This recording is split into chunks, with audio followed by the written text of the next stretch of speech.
Okay, could we have all trustees take their seats, please, and we'll begin.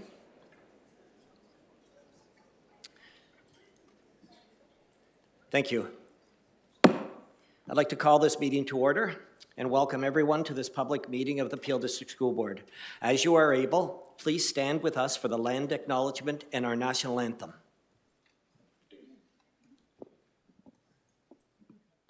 We would like to acknowledge that we are here today on the traditional territory of the Mississaugas of the Credit First Nation. Nous tenons à reconnaître que nous sommes sur le territoire traditionnel des Mississaugas de la Première Nation de Credit. Oh, Canada, our home and native land, true patriot love in all of us command. Quand on grâce est porté le pays, il s'est porté la croix. Ton histoire est une épopée des plus brillants exploits. God keep our land glorious and free. Oh, Canada, we stand on guard for thee. Oh, Canada, we stand on guard for thee.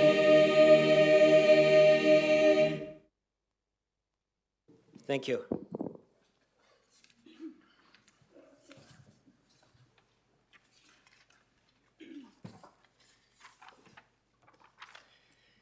So we have additional acknowledgements this evening that we would like to make.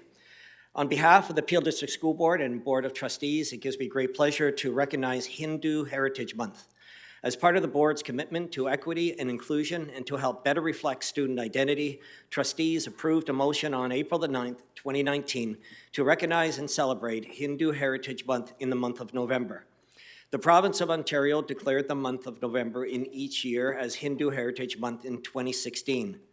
The month of November was chosen in recognition of Deepawali or Diwali, a significant festival in the Hindu community, which takes place in either October or November each year, depending on the lunar calendar. This month, Peelschools will recognize and celebrate the rich heritage, history, culture, and contributions of Hindu Canadians and Hindu communities from around the world. In Peel, we have a tradition of not only respecting diversity, but celebrating it.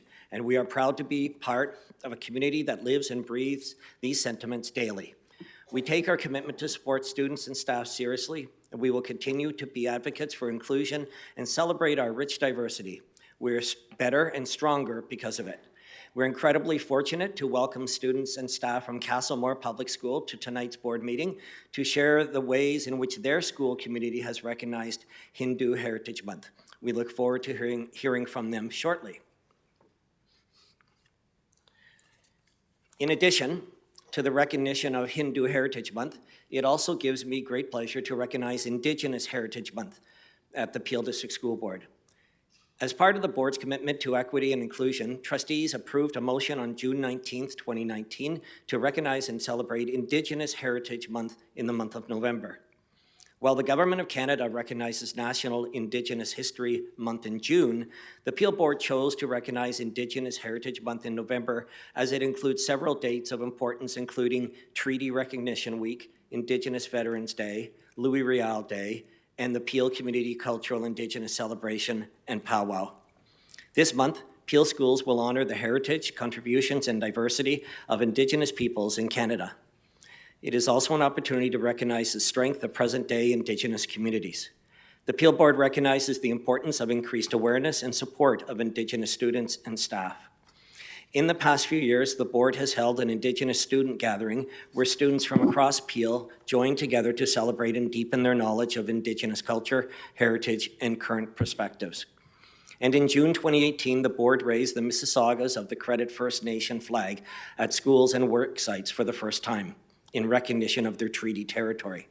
We will continue to raise this flag every June in the spirit of equality, inclusion, and reconciliation. The board is proud to recognize and celebrate this community and ensure all students and staff who identify as Indigenous feel safe, welcomed, and respected. That is the foundation of their personal excellence. Director Joshua, Trustee Davies, and Trustee Green had the pleasure of visiting Fletcher's Meadows Secondary School to take part in Peel's second Indigenous community gathering in powwow. It was a day of celebration as well as a day of reflection and commitment to reconciliation. Today, we're delighted to welcome students and staff from Fletcher's Meadow Secondary School for a special presentation on the ways their school community recognized and celebrated Indigenous Heritage Month.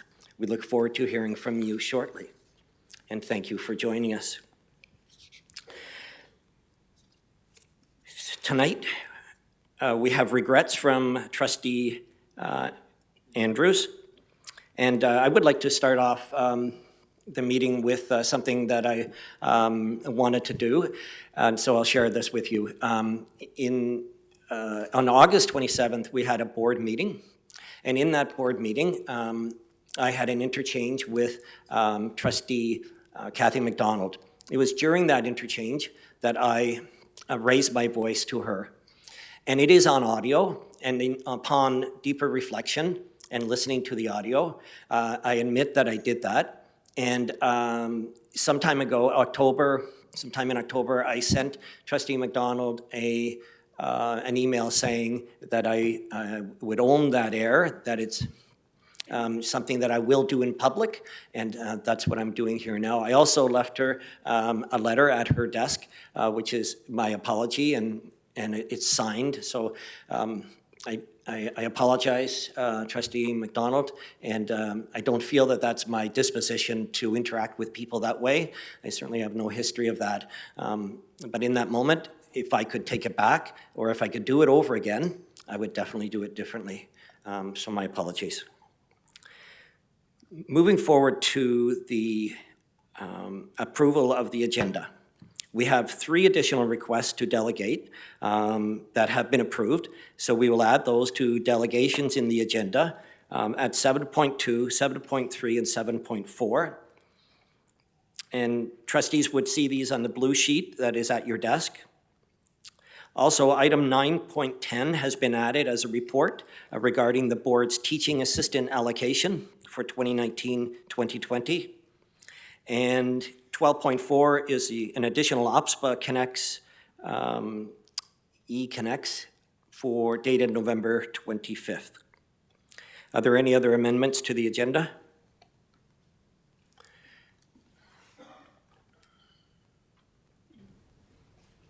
Yes. Thank you, through you, Chair. There is a student that had contacted me. Her name is Tisania Smith, who was going to do a delegation with regards to the impact of the criminal comment. She has an exam and she could not get out of it. So with that in mind, I would like to know if it would be okay by the board, if I could defer my motion discussion until our next December the 10th meeting, until Tisania is available for her delegation. Of course. Yeah, thank you. So I'd Be like to fine. do that for- Thank you. Thank you. I think it's a student matter who needs some time in order to study. No, and the delegation, because I wanted to do my delegation after her presentation. My motion, sorry. Oh, I'm sorry. So you want to defer that to The December 10th. December 10th meeting? But I still think it's fine, but if we'd like to have a vote, all in favor of deferring this item? Thank you. It's unanimous and carried. Thank you. Thank you. Just remind me what number that was on the agenda? 9.9. 9.9, thank you.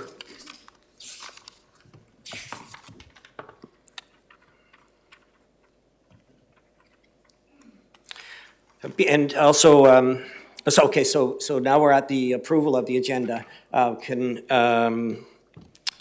Who was I going to ask to do that? Well, Trustee B. McDonald, will you move that? Trustee Green, will you second it? Okay, all in favor of the agenda? Thank you. I would like to go back for just a minute to say our apologies to all of our families and friends who are here to say an apology for being late. We normally finish a previous meeting that we start at 6 o'clock by 7:30 so we can be here to do our work here. But that went longer, and so our apologies for making you wait longer.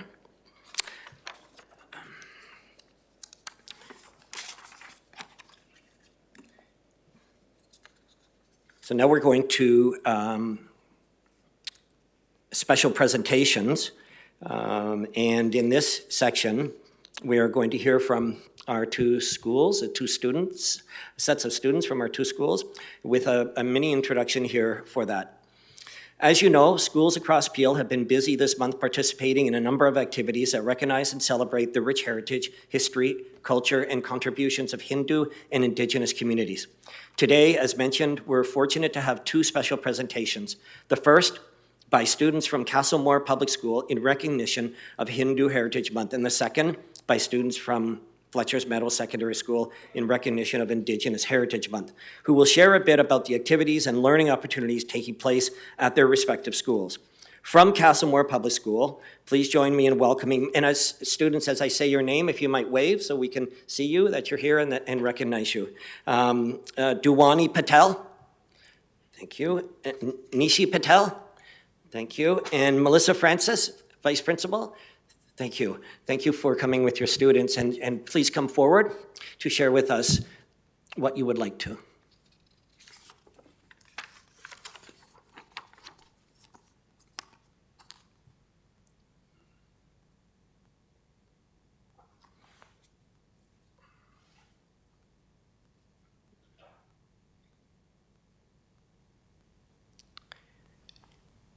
Not sure the microphone is on. Can we activate? There it is. Thank you. Hindu Heritage Month. What is Hinduism? Hinduism is a way of life. It wasn't found by a single person, but was found by a number of people. Hinduism is the third largest religion in the world. Hinduism began between 2300 and 1500 BC. It's one of the oldest and unique religions. Beliefs of Hinduism. Ramayana, Bhagavad Gita, the four Vedas, and Puranas are the sacred texts of Hindus. Hinduism actually believes in only one God, but many forms. Hindus believe that the soul is immortal and that everyone should strive to do their karma. The goal of life in Hinduism is to attain salvation or moksha. The importance of Sanskrit in Hinduism. Sanskrit is important to Hinduism. Sanskrit is a technical and systematic language that is widely used in sacred texts. It's one of the oldest languages known to humanity. Many universities in Europe and North America offer doctorate programs in Sanskrit. A few English words that have a Sanskrit origin are shampoo, dental, pepper, cough, tree, serpent, man, ignite, and grass. What does Om mean? In the religion of Hinduism, Om is one of the most important spiritual sounds. It refers to Atman, Soul, self within, and Brahman, ultimate reality, truth, divine spirit, and knowledge. culture of Hinduism. Spices, foods, sweets, art, clothing, dances, and temples. This culture consists of bright colors, well-known spices, delicious food including sweets, varied clothing, beautiful artwork, extraordinary dances, and one-of-a-kind temples and structures. The first image shows all the spices, the second image shows a Hindu Sabha temple, and the last image shows a few delicious sweets. Famous Hindus around the world. Mahatma Gandhi, Rabindranath Tagore, Amar Bose, Satya Nadella, Sundar Pichai, Priyanka Chopra Jonas, Indira Nooyi, Deepa Mehta. Abhijit Banerjee.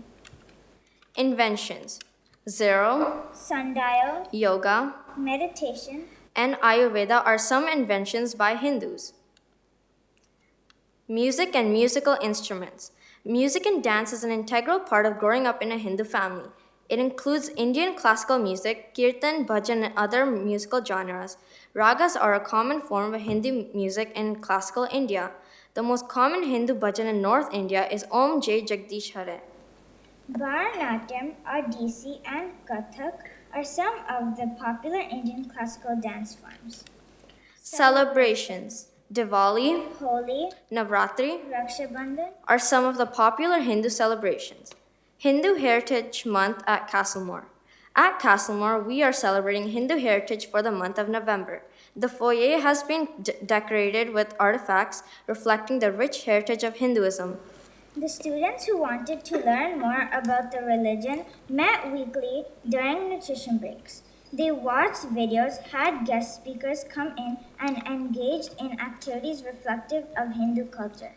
Castlemore will also be having a school-wide Hindu Heritage Assembly next week. Here is an excerpt from Bharatanatyam, a classical Indian dance form.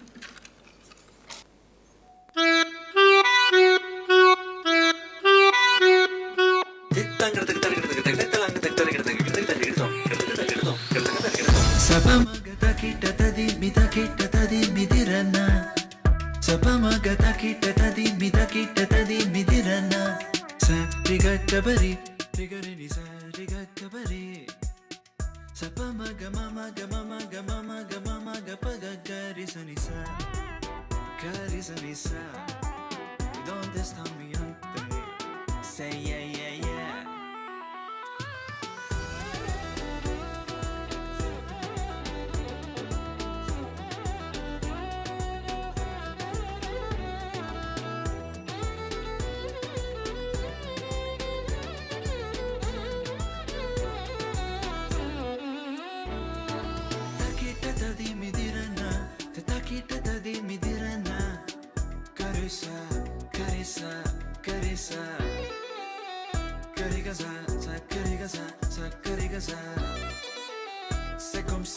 C'est comme ça, ma chérie, la la la la la. Carissa, carissa, carissa, di ba ba da di ba ba di sa.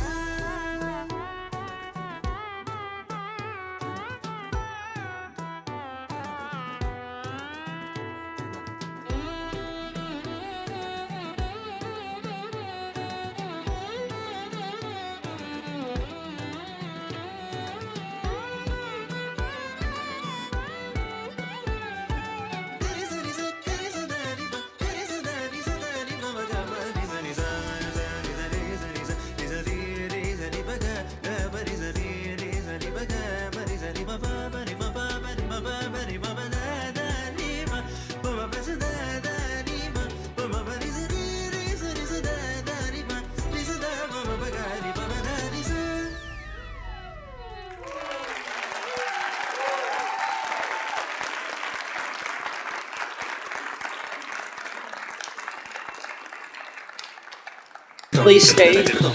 Come to the microphone. I'm sorry, could you please, and maybe come around from the microphone so we can see both of you? That's it. Come to the front. Thank you. Thank you. Duwani and Nishi, that was really wonderful. Thank you, not just for the demonstration, but also for the lesson that you gave us and that you shared with us. We really appreciate that. We appreciate you taking your time when maybe tonight you'd be studying somewhere. Instead, you're here with us. And thank you as well to the staff at Castlemore. Are they here in addition to Vice Principal? But we do understand that Aditi Prabhakar and Madhu Roy were supporting you through this preparation and through this learning. So we'd like to thank the staff for their help as well. Would any of my colleagues like to say a few words? Yep. Yes. Oh, yes. And thank you to the parents who took their time to bring their children here. Thank you very much. Yes.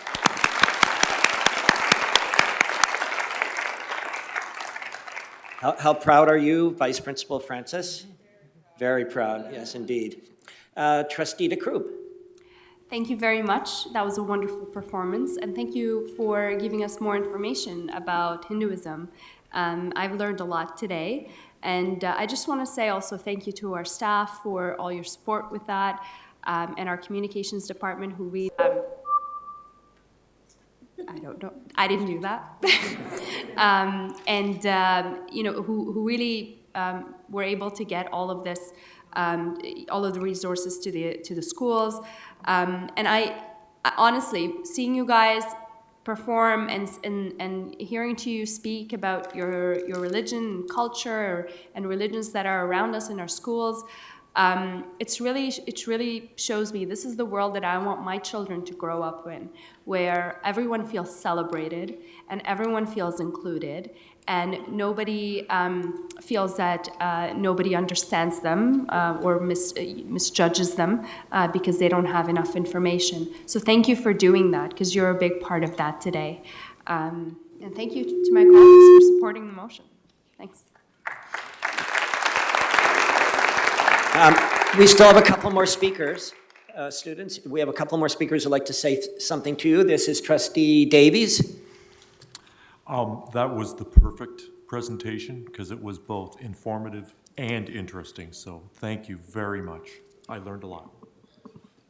Thank you. And Trustee Sohi? Yeah, through you, Chair. Thank you so much. And I must say thank you to the parents for bringing them here, and we really appreciate. This is a true example of diversity and inclusion, and I must say that this is what we want everyone to feel proud of our Peel family. And thank you to all the staff members for encouraging our students to embrace their culture. And again, as Trustee DeCrube said, that thank you to all the trustees for supporting this. We must continue this, and we must have a welcoming space in our schools, and this is where we celebrate each other. Thank you. Thank you. I believe Trustee Sohi is coming to your school? Yes, to represent the Board of Trustees at an invitation from your school administrators. So thank you for representing us there. And we have, yes, Trustee Benjamin? Through your chair, I'd like to congratulate these young ladies for the wonderful performance. It's a long time since I saw a Bharatnatyam, recital, and I know how much time it takes to just perfect one of these, what called the mudras. And thank you to the parents for, spending the time and sending them for these classes. And I know it takes a long, long time, and you have a long way to go to your Arangetram. All the best for you. Thank you again, Dewani and Nishi. Thank you so much. Enjoy the night.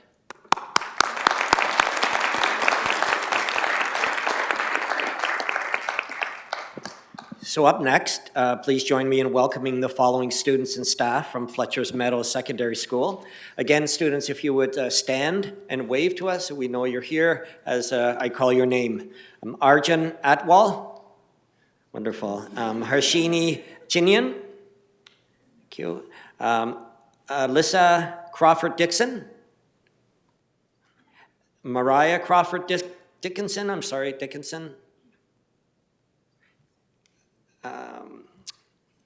Prabpreet Graywal, Harpreet Kara, Nabira Khan, thank you. Thanuraj Kalasingham, thank you.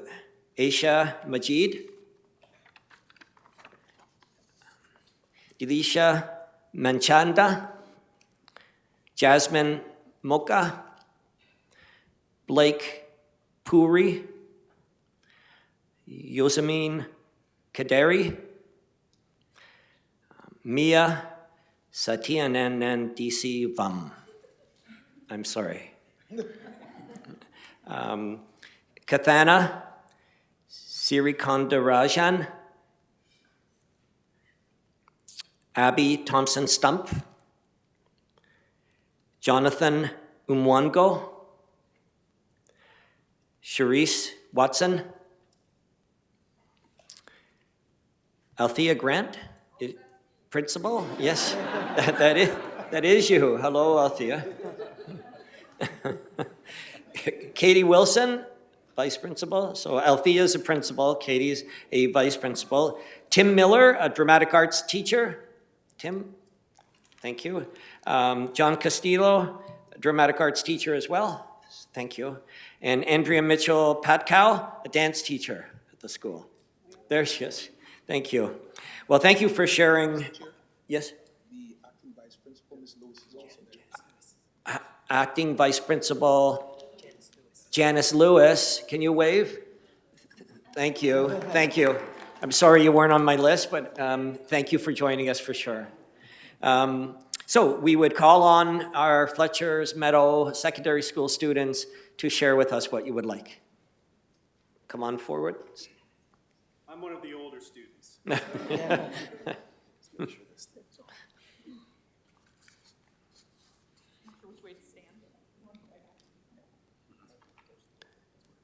All these people? Sorry for my back. Okay, Indigenous education has been a core focus at Fletcher's Meadow for the last 2 years. We started by engaging our staff in professional learning from an Indigenous knowledge keeper. From here, our staff have been incorporating Indigenous cultures, history, and traditions into their curriculum.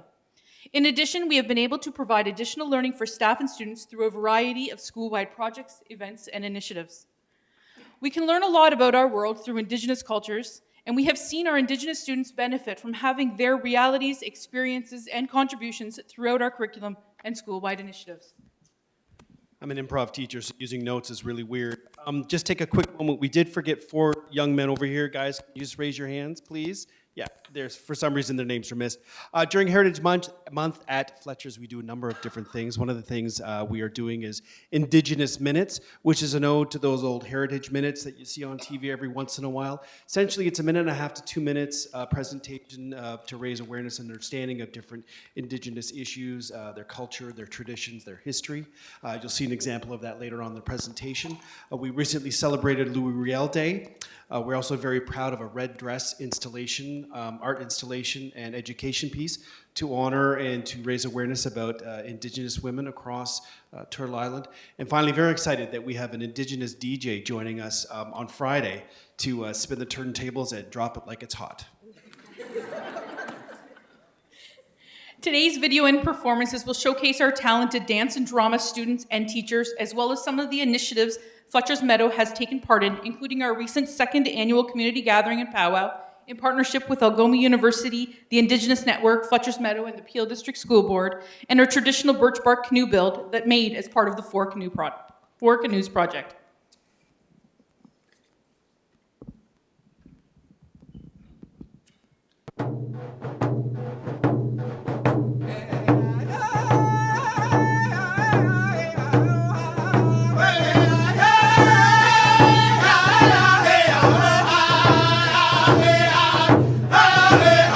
Tell you what, there's an incredible version of Canadian Girls. You've seen it on YouTube. It's in a native language. She's done it in the language of a Native American tribe. It's really cool. Police get schwabanihinto. Ganama sit lai jadim. Del bedausen. Eskimodamus and Negnigam Minjasin.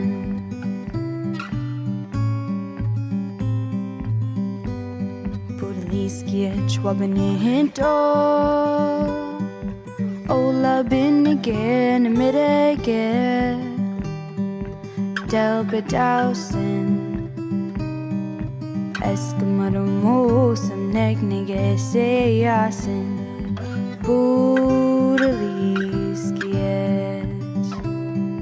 Lai jasi Don was the deg bonik baik du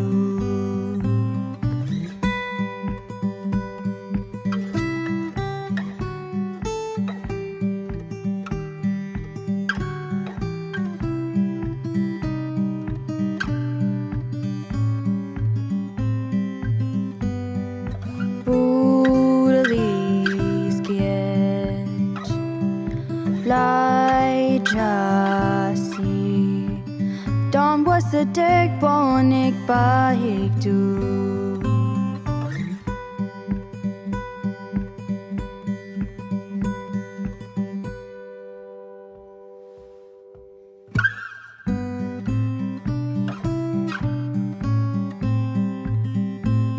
Budaliski wabani hinto Kanama si talai jadim Del bedausen Eskamada musam negnige mindrasen Eskamada musam negnige mindrasen Eskamada musam negnige mindrasen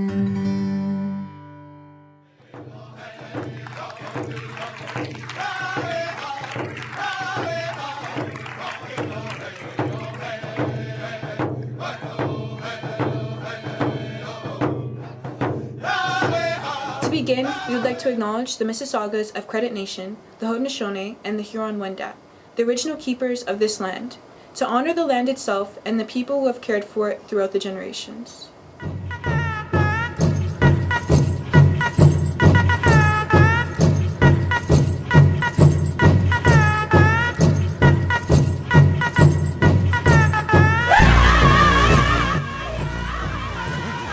Sticks and stones will break my bones, but names will never hurt me. This is a lie. Language is very powerful. It can both inspire and tear down. Take the word savage. Its original meaning was someone or something that was brutal, vicious, uncontrolled, or violent. However, it has come to refer to someone who is less than human, on the bottom rung, or primitive. Most importantly, it is a racially charged word that was used to demoralize and dehumanize the indigenous peoples of Turtle Island. So the next time you see something six buzzworthy or you want to drop some cool lingo, think about what you're saying, because it may cut deeper than you think.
answer here.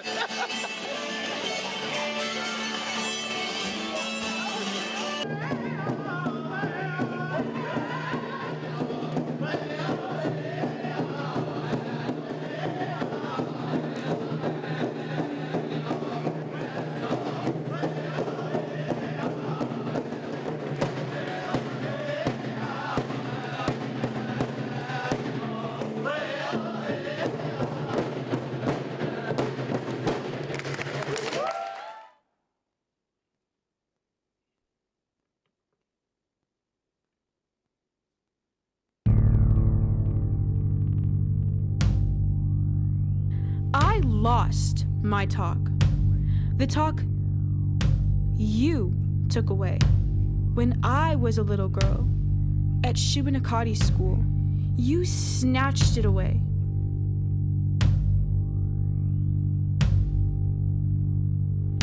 I speak like you. I think like you. I create like you. The scrambled ballad about my word. Two ways I talk, both ways I say. Your way is more powerful. So gently, I offer my hand and ask, let me find my talk. So I can teach you about me.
Well, thank you.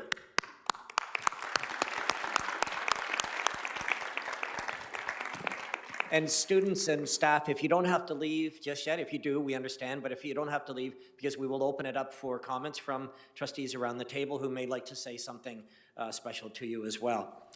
Thank you for sharing such powerful performances with us. You teach us every day. So it's a lesson for us as adults to learn from you, and we appreciate this very much. We appreciate your time. We appreciate your parents, if they're here, helping you get here. We appreciate your teachers and all of the staff at the school and the school leaders for helping this take place today. We're so proud of all the activities and learning opportunities taking place in your school and your commitment to inspire inclusion, and also to include us by the invitations. I've been to your school a number of times, as many trustees have been, and we know how wonderful it is and a special place of learning it is. Thank you as well to all the staff at Fletcher's Meadow for supporting students in this learning. Would any of my colleagues like to make a few comments? Yes, Trustee Green. Thank you, Mr. Chair. I really want to echo this afternoon my appreciation to the staff of the school, starting with the principal to the vice principal, right down to each and every one at that school. I am proud to be one of the trustees that represent the school and the work that is happening in that school. And for me to go into the school and see the transformation that is taking place, this is what we talk about inclusion. When we talk about inclusion, that means everyone are included and no one are left behind. And that's what I see taking place.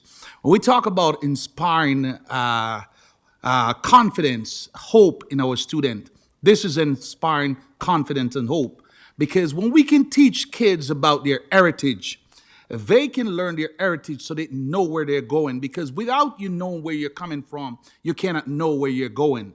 And this, myself, who was at that power and learned so much about the heritage of the indigenous people, I do appreciate that, and to see that now instill in others. So once we start learning about each other, we develop a respect for each other and to appreciate each other relationship and appreciate each other culture. So thank you to the staff and to the students and parents for what you're doing in the school and this community. Continue the great work. Let's continue to inspire our students to be the best that they can be. And this is an example of just some of the work that is, I personally see taking place. And thank you very much for coming this afternoon. Thank you, Trustee Green. Trustee DeCroop? Just wanted to say thank you to you as well. That was very powerful. I particularly enjoyed the emphasis on let me tell you about myself. And I think that's a very powerful position to give to our students. And I want to thank the teachers because that took a lot of work. And I know that, you know, even the students, you've probably spent a lot of time rehearsing. How much time did you guys spend rehearsing? Like months? Yeah, a month, 1 month. That was amazing. And I hope you realize that it's worth every minute. Not just because, you know, it's a dance performance, and I know for some of you guys who are more interested in the arts, you would know how important it is to rehearse and practice, but also when you are using your art expression to educate about something that's of a lot of relevance, and it's very important. I think that's even more special. So thank you again, and we hope to see you again next year. Thanks.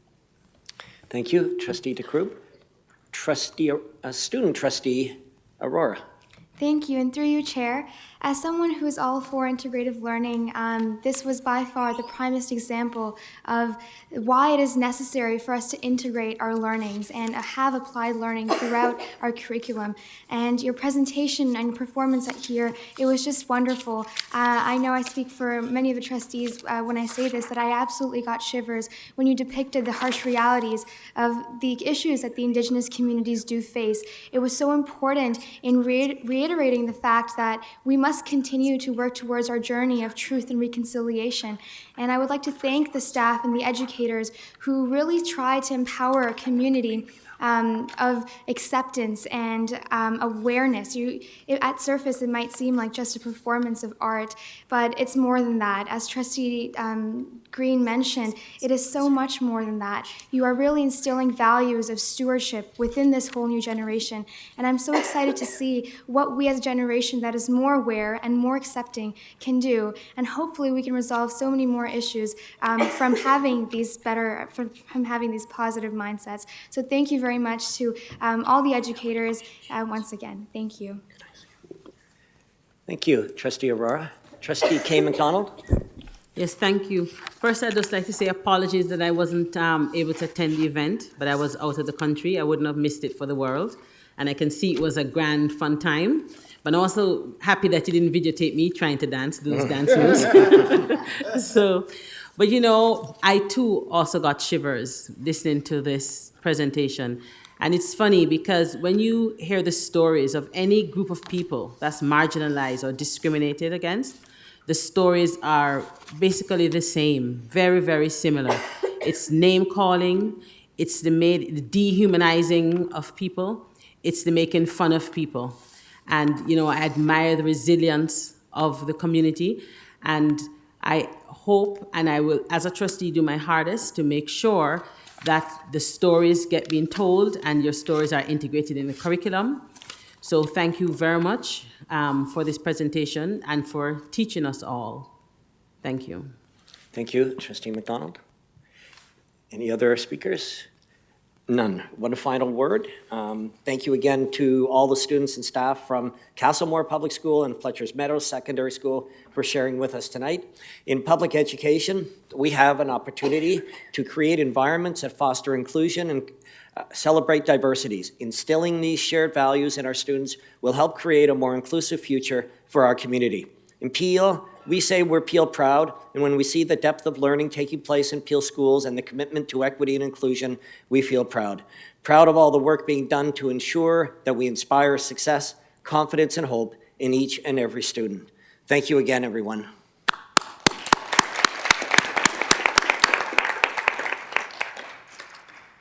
And moving through the agenda, we're at item 2, which is a declaration of conflict of interest. Is there any to declare? Seeing none. Moving to section 3, which is minutes. We could take these all together. 3.1 is minutes of the Special Education Advisory Committee meeting on October 15th. 3.2 is minutes of the Instructional Programs Curriculum Committee meeting on October 16th. 3.3 is the minutes of the regular meeting of the board on October 22nd. 3.4 is the minutes of the Physical Planning and Building Committee APD meeting on November 5th. Trustee Sohi, will you move these minutes? Thank you. Trustee DeCroop, will you second these? Thank you. They are here for our receipt. Are there any comments or questions? Seeing none, all in favor? Carried. And just before we move to item 4, there is an empty seat where Trustee Marchant would be sitting, and he is with us. Can you say hello to us, Mr. Trustee Marchant? Thank you. Through you, Chair. Yes. Hello, everyone. Excellent, thank you. So we're doing this remotely. He has called in, but if we need to have a vote where we need to see his hand or standing up if it's a recorded vote, I understand. Hamel is our magician on IT here tonight, will help us make that happen. I'm moving to item 4, which is the chair's request for written questions from trustees. Are there any? Yes, Trustee Sohi. Thank you. Through you, Chair, I would like to know how often the front desk staff at schools get the customer service training and equity training, and when was the last time training was provided? Also, if we provide any cultural competency training. Thank you. Thank you. So if you hand those questions over to Executive Assistant Baptiste, we'll get that on the agenda for answers for the December 10th meeting. Thank you. Trustee Kay McDonald. Thank you. Through you, Chair, I have 3 questions for you and a question and a letter that raises a question which I'll read. Why was the IC invited to the meeting, the supplementary meeting of the board? Does a report, when it comes to the board, have to be received always? If yes, why did the chair ask all in favor of and all opposed? Question mark. One second. So I have a letter here that raises a question from the Mayor of Brampton, which I'd like to read. The City of Brampton recently conducted a diversity and inclusion audit on the heels of challenging results of the Peel Regional Police Service Diversity and Inclusive Audit. As a leadership team, we are focused on our team and culture every day. The members of our senior leadership team are proud to share that we have a 5-year workplace diversity and inclusion strategy and work plan that is being discussed at our committee of council next week. I would ask if the board would invest resources and commit to implementing a similar CCDI community-approved audit and implementation plan following community-led consultation and engagement. The mark of leadership is not the problems you encounter, but the way you resolve them. It has become increasingly concerning when long-standing members of the community come to me voicing frustration, dismay, and concern for the future of the youth based on the inaction of adults in the past. I have read and reviewed the Integrity Commissioner reports, community responses, and numerous national and local news reports. Challenges cannot be swept under the rug any longer. It's the duty of those of us in leadership to give voice to the concerns of the public who elected us. I would like to voice my concern with the use of the derogatory term criminal by anyone in describing what I know to be hardworking and decent tax-paying citizens and engaged youth in our community, the city of Brampton. The strength of a democracy lies in the participation of its residents. Through this ordeal, the community has spoken clearly, uniformly, and loudly that this type of labeling of our community will not be tolerated and takes away from the accomplishments, contributions, and talents of thousands of students who graduate every year, going on to be leaders and visionaries in our community and others. It is the board's mandate to listen to the residents and deliver engaging and impactful services around the community. It is our duty to show a commitment to civic engagement and active participation in community building with youth. It is to my dismay that the voices of Trustee MacDonald, Green, and DeCrube have been dismissed and pushed aside, along with the voices of staff, students, parents, and community, both at meetings of the board and in the writing of the report. My office is supportive and encourages that ongoing collaboration and support for organizations and individuals representing the community will continue to see positive impacts in Brampton over the years to come. Please accept my office's fulsome support for better diversity and inclusion and a proper understanding of accountability to anti-Black racism in your institution. Sincerely, Mayor Patrick Brown. Thank you.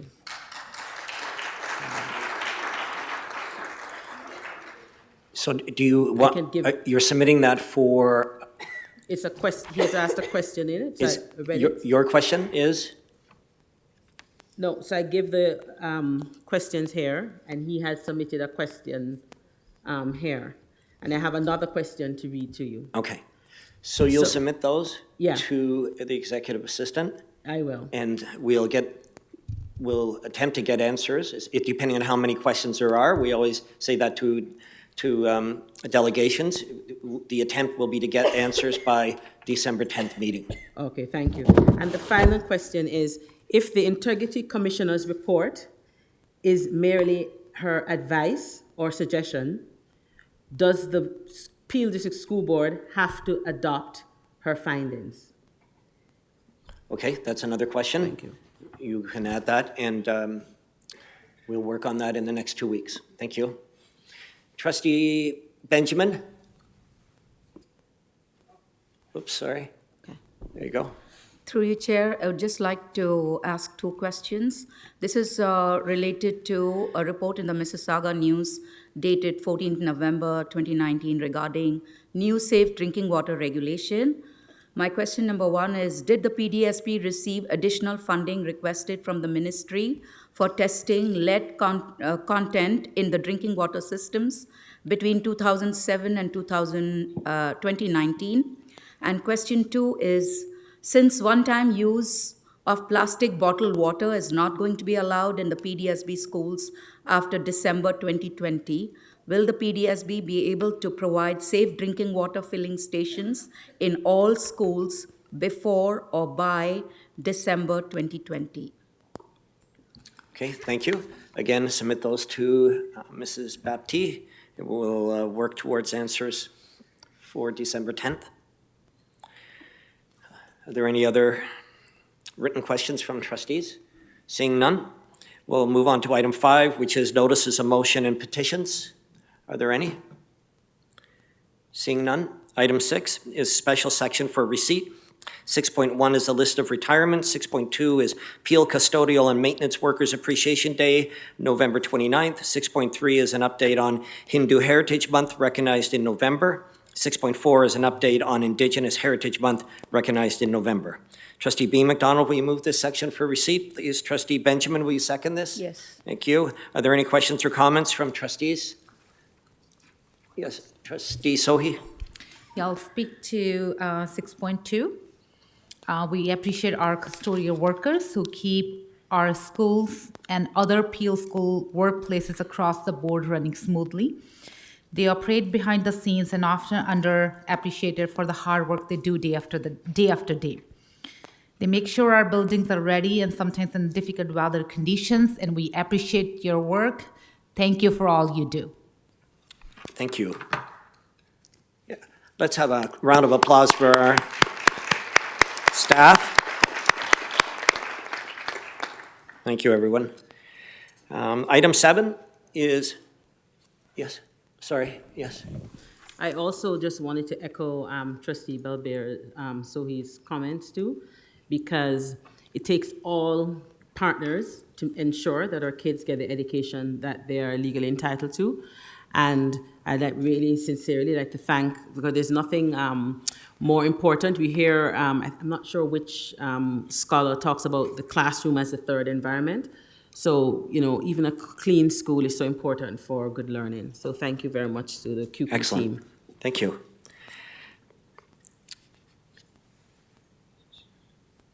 So we moved and seconded this, right? All in favor? Carried. Item 7 is delegations. So we understand, Trustee K. McDonald, that Tisana Smith is not here. She was 7.1. So we'll move to 7.2. Excuse me, is a delegation by Carleen Grant. Carleen, welcome to the board.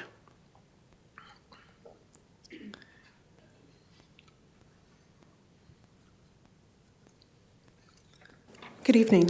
Good evening.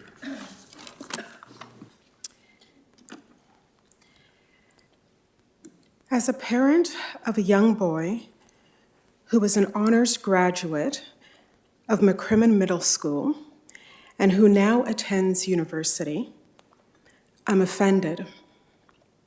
As a helping professional and educator, I am greatly disturbed by the Integrity Commissioner's findings last week. 2019, and racism, discrimination, inequality, and injustice are alive and well in our Peel District School Board. In my review of the duties, expectations, and role of the Board of Trustees, under accountability, it says, public school trustees are the critical link between communities and school boards. They ensure public schools meet the diverse needs of their students and their communities. Together, trustees are responsible to their communities for the quality of education provided in local schools. Each trustee is accountable through applicable legislation and adopted policies to their constituents and Peel Board and the province of Ontario. Under the heading Public Relations, the trustees are to support and encourage public education. Under purpose of the position, it says trustees are to advocate for the needs of their communities. If such comments were made in any other community about any other school whose population was largely of another racial group, would we be so quick to dismiss them as not a big deal? Words, I'm sure, will not do justice in expressing how I feel and how my son feels. But he says to me, it doesn't sound as though this trustee is living up to the role requirements, and that there are some things that people should just not express, but rather keep solely to themselves. My son said he had a very positive experience at McCrimmon Middle School, and it doesn't deserve the negative references given to it by anyone, especially a trustee. I was left thinking last meeting and wondering why there was no acknowledgement or no apology for what was said. Are we to assume that it doesn't warrant one? And do you think that a bunch of people are just coming together to make a big deal about nothing? When it's not addressed, it leaves people feeling as though they do not matter, and their role in the community doesn't matter. That is what it sounds like we are saying by accepting this commissioner's report. We as adults and educators need to set an example. We should lead by example. We have a lot of expectations of our young people, and they should be able to have expectations of us. Our community should be able to expect better from our trustees. Our trustees need to be accountable, and if our trustees do not believe in any member of the community, or if they believe that any member of the community does not matter, they have no right holding a position of a trustee in that community. I don't want my tax dollars going to people who do not believe in our children and do not have our children's best interest at heart, whether Black, brown, or otherwise. I know that there may be a tendency, a want, a desire to minimize the comments made. But when we do that, we're basically saying, you people don't matter. And that's what it feels like. Our children, our students, our racialized students matter. Whether it matters to you or not, it matters, period. And I'd like to conclude with some words that I've heard here this evening. Words can cut deeper than you think. This video was provided by Fletcher's Meadow. You teach us every day. That's what I heard from you, Mr. Chair. Let's inspire our students. Mr. Green. Peel proud. Not yet. Not today. Thank you. Thank you. If you leave your notes, can you leave your notes with the executive assistant, please? And we'll commit to a December 10th response. We appreciate your time. Thank you and your help. 7.2 is a delegation, sorry, that was 7.2. 7.3 is a delegation by Warren Salmon, representing and on behalf of the Ontario Alliance of Black School Educators. Welcome.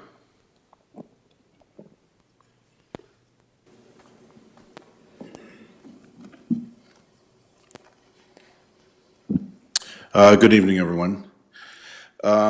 So this is a letter from the Ontario Alliance of Black School Educators. Dear members of the board, thank you for your draft response letter dated November 8th, 2019 to our delegation of October the 10th. ONABC has questions and concerns with respect to the response that you gave us and the Integrity Commissioner's report. There was an apology in the response letter that to address the denial of our delegation, but the letter did not address the following concerns of ONABC. The PDSB bylaw G5 states that individuals or groups wishing to delegate with less than the required 5 business days notice may, with the chair's permission, be heard on a 2/3 majority vote of the members present when the agenda for the meeting is approved. So that did not occur. The response letter states the decision was made by the vice chair, but the letter does not include the answer to a question by ONABC at the November 19th board meeting, where the vice chair stated that advice was given by the Integrity Commissioner to deny or defer our delegation. The vice chair stated it was her understanding that in the past delegations had been denied, but it's our understanding that this has not happened to other delegations in the past 20 plus years, if ever. And to us, this has the appearance of anti-Black racism and undermines our trust of the board and the integrity of the Integrity Commissioner. Why did the Integrity Commissioner give advice for the board to deny or defer our delegation, and why was this listened to by the board? At the board meetings of the PDSB, is there a parliamentarian for advice and to ensure that procedures are followed? That leaves ONAPSI with further concerns as to the integrity of the Integrity Commissioner. According to the PDSB job description of the Integrity Commissioner, the Integrity Commissioner has an ethical responsibility to be trustworthy and have integrity, be unbiased and with impartiality, neutrality, and act such as an adjudicator with their office not being on board property. Yet, the report response seems personal, where reference is made of the trustee in question as a jovial man and vilifies a black trustee in other statements. At the meeting, there seemed to be a bias by the Integrity Commissioner towards specific trustees, which was visible to our members and members of the community, as we could see white trustee questions were answered, whilst questions from the black trustee were ignored and dismissed. There was also a lack of transparency and questionable integrity with the Commissioner when she failed to make reference to Bylaw G5 and failed to report that she advised the board to deny or defer the ONAPSI delegation on October the 10th. How does one go about investigating the Integrity Commissioner's anti-black racism because she advised the denial of the delegation and took other questionable actions? What is the skill set, qualifications, and knowledge of the Integrity Commissioner pertaining to anti-black racism? The Commissioner denied or failed to acknowledge that there was any hurt or harm to the students, parents, staff, and community, which clearly indicates her lack of understanding pertaining to anti-black racism, which was previously acknowledged by the director, some trustees, and other board members. If the Integrity Commissioner does not see the actions by the trustee in question as a violation, then to whom does this statement below apply from Policy 51? And the statement is, the Peel District School Board is committed to ensuring that it creates and maintains a learning and working environment that is safe, caring, inclusive, free of discrimination and harassment, and in which everyone is treated with respect.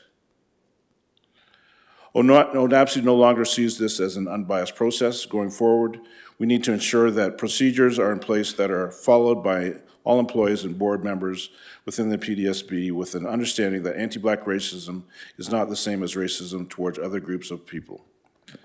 Based on the IC's report, the Human Rights Code of the PDSB Policy 51 and the province's Human Rights Code were either ignored or selectively used. Will the board review and consider the findings of the Integrity Commissioner and the services of the current Integrity Commissioner? And in terms of lack of training, the We Rise Together information session was given as a half-day PowerPoint during a PA day in the 2018-2019 school year. This was delivered via staff in schools, not the WRT team, with little or no training. Does the board consider this adequate training to combat anti-black racism? The fact that the vice chair had no idea how to define anti-black racism begs to question who did the training, who received the training, and if the training was adequate. The comment made by the trustee in question also leaves us wondering as to the adequacy of the training. The Equity Summit is not training.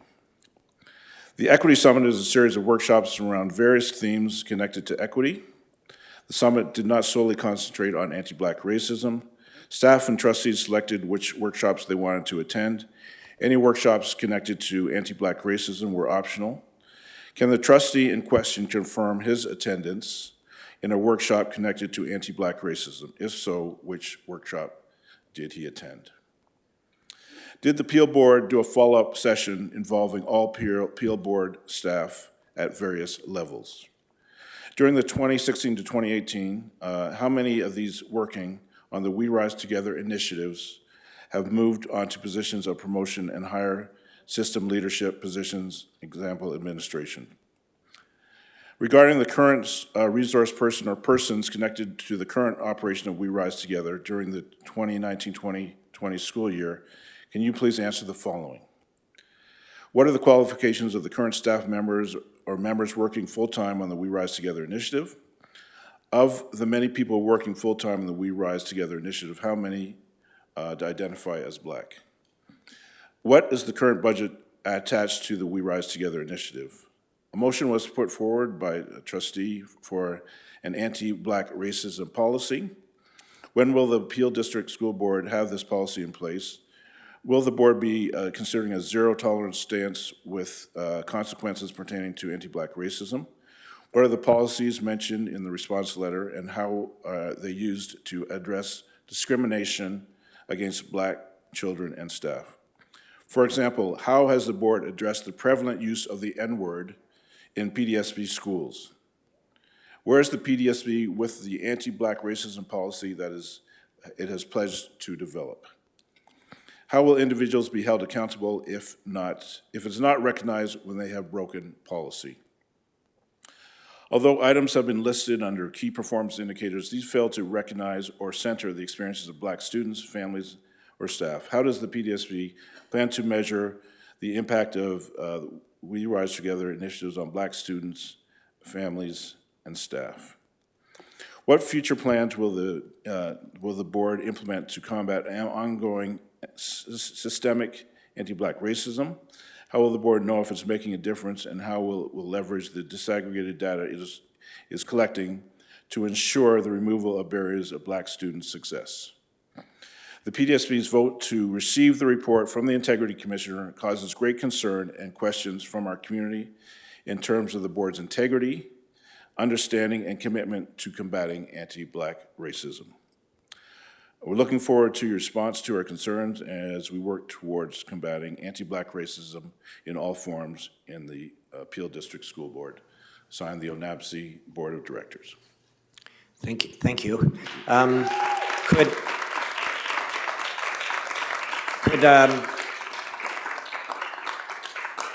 Would you be able to tell me how many questions were there? I'm worried about whether administration's going to have the time in 2 weeks to get at every one of them. I'm assuming you want a deep and fulsome answer to each one. That's a lot there, but I guess I'll just speak for administration to say that they're going to do their very best to get an answer for every one of your questions as soon as possible, sir. All right, so I know there's a December 10th. That's right.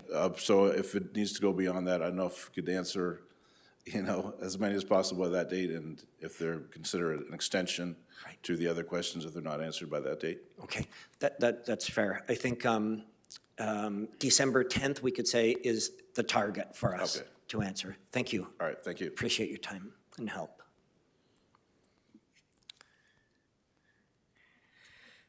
Item 7.4 is a delegation by Audrey Elliott. Audrey, come forward and welcome. Thank you.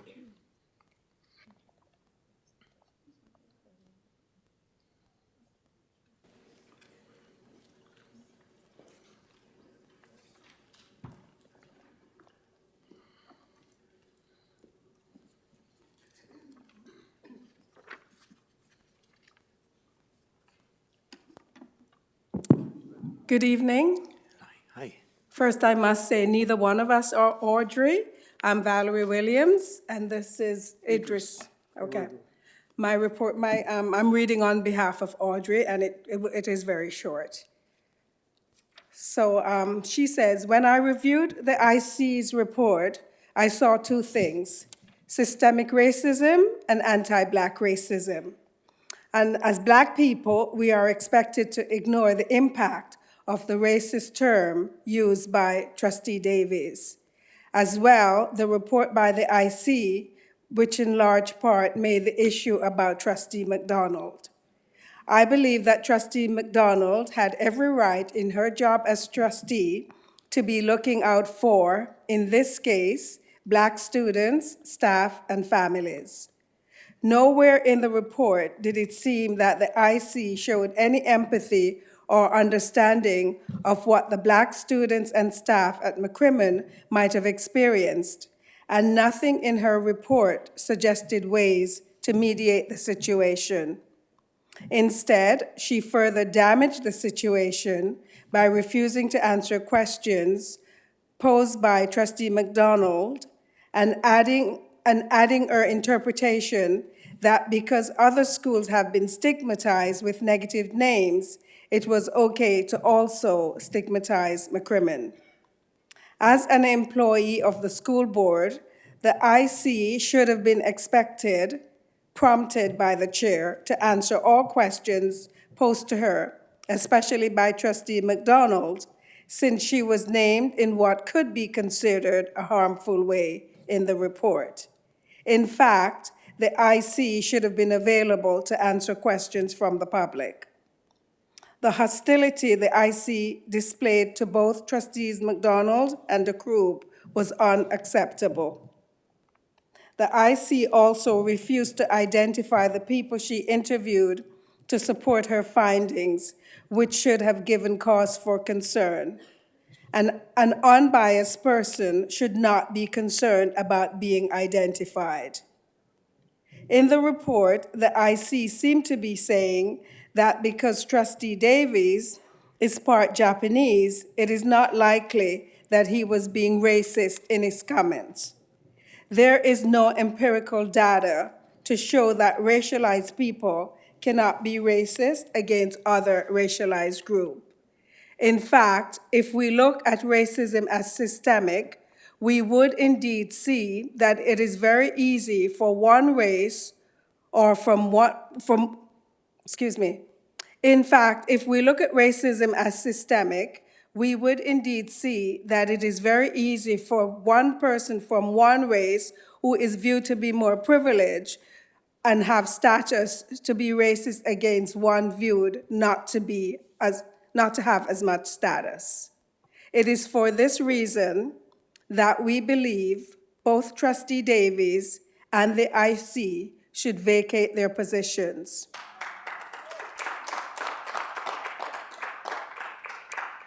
As both seem to be unaware and are resisting the existence of anti-Black racism and systemic racism. It seems that the damage done by both these people is irreparable and will continue to be a stain in the minds of the Black communities. The trustees seem genuinely unapologetic, which will make it very difficult for Black students, staff, and families to be comfortable in his presence and to trust him. In the case of the IC, it seems doubtful that she will be able to act fairly in future investigations, and the hostility she showed in the meeting will continue to make the Black communities wonder if she is able to be neutral in her findings. Thank you. Thank you. I have a question. Do we have Audrey Elliott's contact information if we're responding? That you said those are her questions, correct? Yes. Okay, so I just want to make sure we're going to have contact information to respond I'll to. be happy to provide it if you do not have it. Very good, thank you. Okay. Thank you. Well, thank you. Good evening, everyone. This is in addition to what has been said, and I know it sounds like we're beating on a dead horse. This actually, it's how impactful this is and the damage this will continue to do to our children and down the road. Part of the analysis of the IC's report as well, if we were to look at it, in one of the segments, it does describe a heated reaction from Trustee McDonald to the use of the term. The description characterizes McDonald, a Black woman, as bitter, vindictive, was got in her way. The angry Black woman trope was used here against her. If anyone with an objective mind reads through that report, you would know that it was biased, it was not objective, it was, it seemed like it was predetermined. The IC acknowledges David's racial background. I know this has been said, but I'm sorry, Davids. Like I said earlier in my last delegation,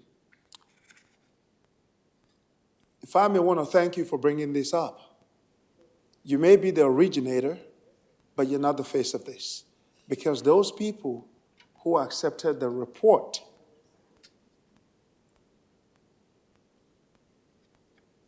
should ask themselves, objectively, if they've not gone through that report, go read it again. In this case, in this situation, in this moment, if only Davids would come out and apologize, but clean with our community and put the shame on those who accepted the report. The IC did acknowledge that David's racial background and the role that this played in his response. It makes you wonder why that should even be relevant. The IC, the Integrity Commission knows that the genesis of the term criminal is not known. What sources and persons were consulted in seeking this information? While there were no explicit written documentation, there's a strong, substantial oral history that captures how the name criminal originated when an increasing number of Black people started coming in from the Jane and Finch region into Brampton. All of this was the beginning of the name that we all are familiar with criminal, Meadow Jail, and all the various names that the schools that have Black children are called today. So if you're objective, or you do your homework, which I can argue that she did not do, you will understand that it may not have been explicit, but definitely the word criminal was there and has been used.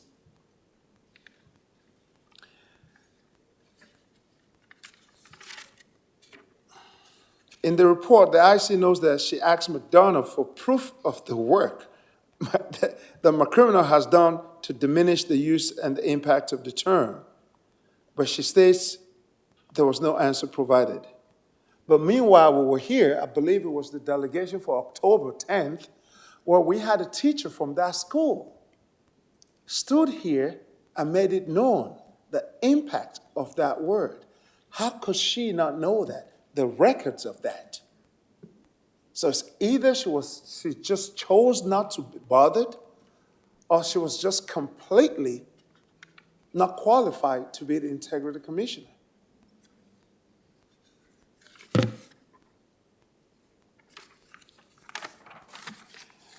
The white/black binary with familiar racialized meaning is evident in the IC's finding, where the perpetrator,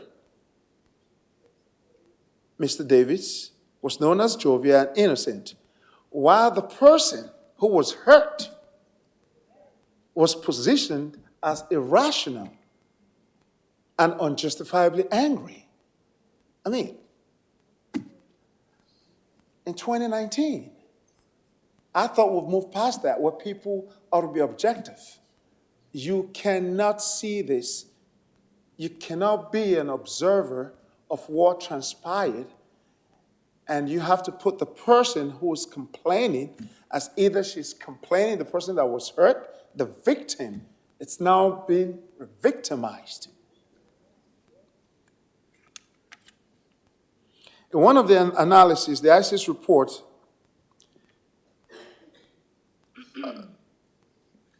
let me see.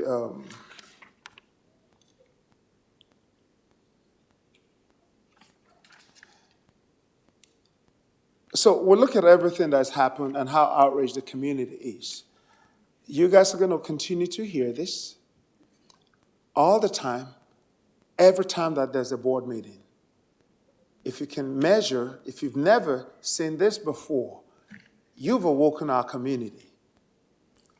I don't think anyone of us thought we'll sit down here and perhaps want to thank you for bringing this up. Though you're the originator, you started this.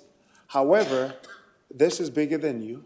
For those who sat down here and accepted that report, you've done more damage. you have done more damage. I urge you guys to go home, take that report, dissect it, talk to your spouses, talk to your friends, be objective, and see if you hold the same position. That's it. Thank you. Could we have your notes be given to the executive assistant, please, so that she can help us coordinate responses to Audrey? Sir, mine were rather comments.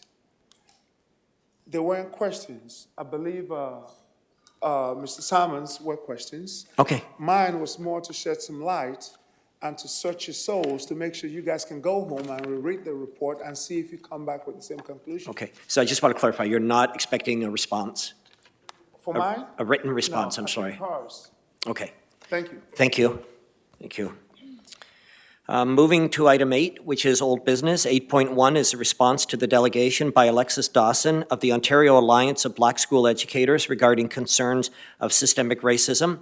8.2 is a response to the delegation by Faraz Salim regarding systemic discrimination and racism. 8.3 is a response to the delegation by Idris Orugu regarding anti-Black racism. Vice Chair Lawton, will you move these? Thank you. Trustee Green, will you? Trustee Green's not here. Okay. Trustee B. McDonald, will you second these? Brad? Will you second these? I'm sorry, I didn't see that. Thank you. They're here for our receipt. Are there any questions or comments? Seeing none, all in favor? Carried. Item 9 is new business. We take these individually. 9.1 is recommendations of the Special Education Advisory Committee meeting from October 15th. There were no recommendations to the board. This is here as information for our receipt. Vice Chair Lawton, will you move this? Thank you. Trustee K. McDonald, will you second this? Thank you. Are there any questions or comments? Seeing none, all in favor? Carried. 9.2 is recommendations of the Instructional Programs and Curriculum Committee from October 16th. There are no recommendations to the board. This is here as information for our receipt. Trustee K. McDonald, this is your committee. Thank you. Will you move this? And Trustee Crocker, will you second this? Thank you. Are there any questions or comments? Seeing none, all in favor? Carried. 9.3 is recommendations of the Fiscal Planning and Building Committee from November 5th. There are a number of recommendations for the board. They are here for our approval and receipt. Trustee, who's on this committee, Crocker, will you move this? Thank you. And Trustee Sohi, will you second it? Thank you. Are there any questions or comments? Seeing none, all in favor? It's carried. 9.4 is recommendations of the Audit Committee. There are a number of recommendations for the board. They are here for our approval and receipt. Vice Chair Lawton, will you move this, your committee? Thank you. Trustee Davies, will you second this? You're on this committee. Thank you. Are there any questions or comments? Seeing none, all in favor? Carried. 9.7 is the schedule of financial reports to the board.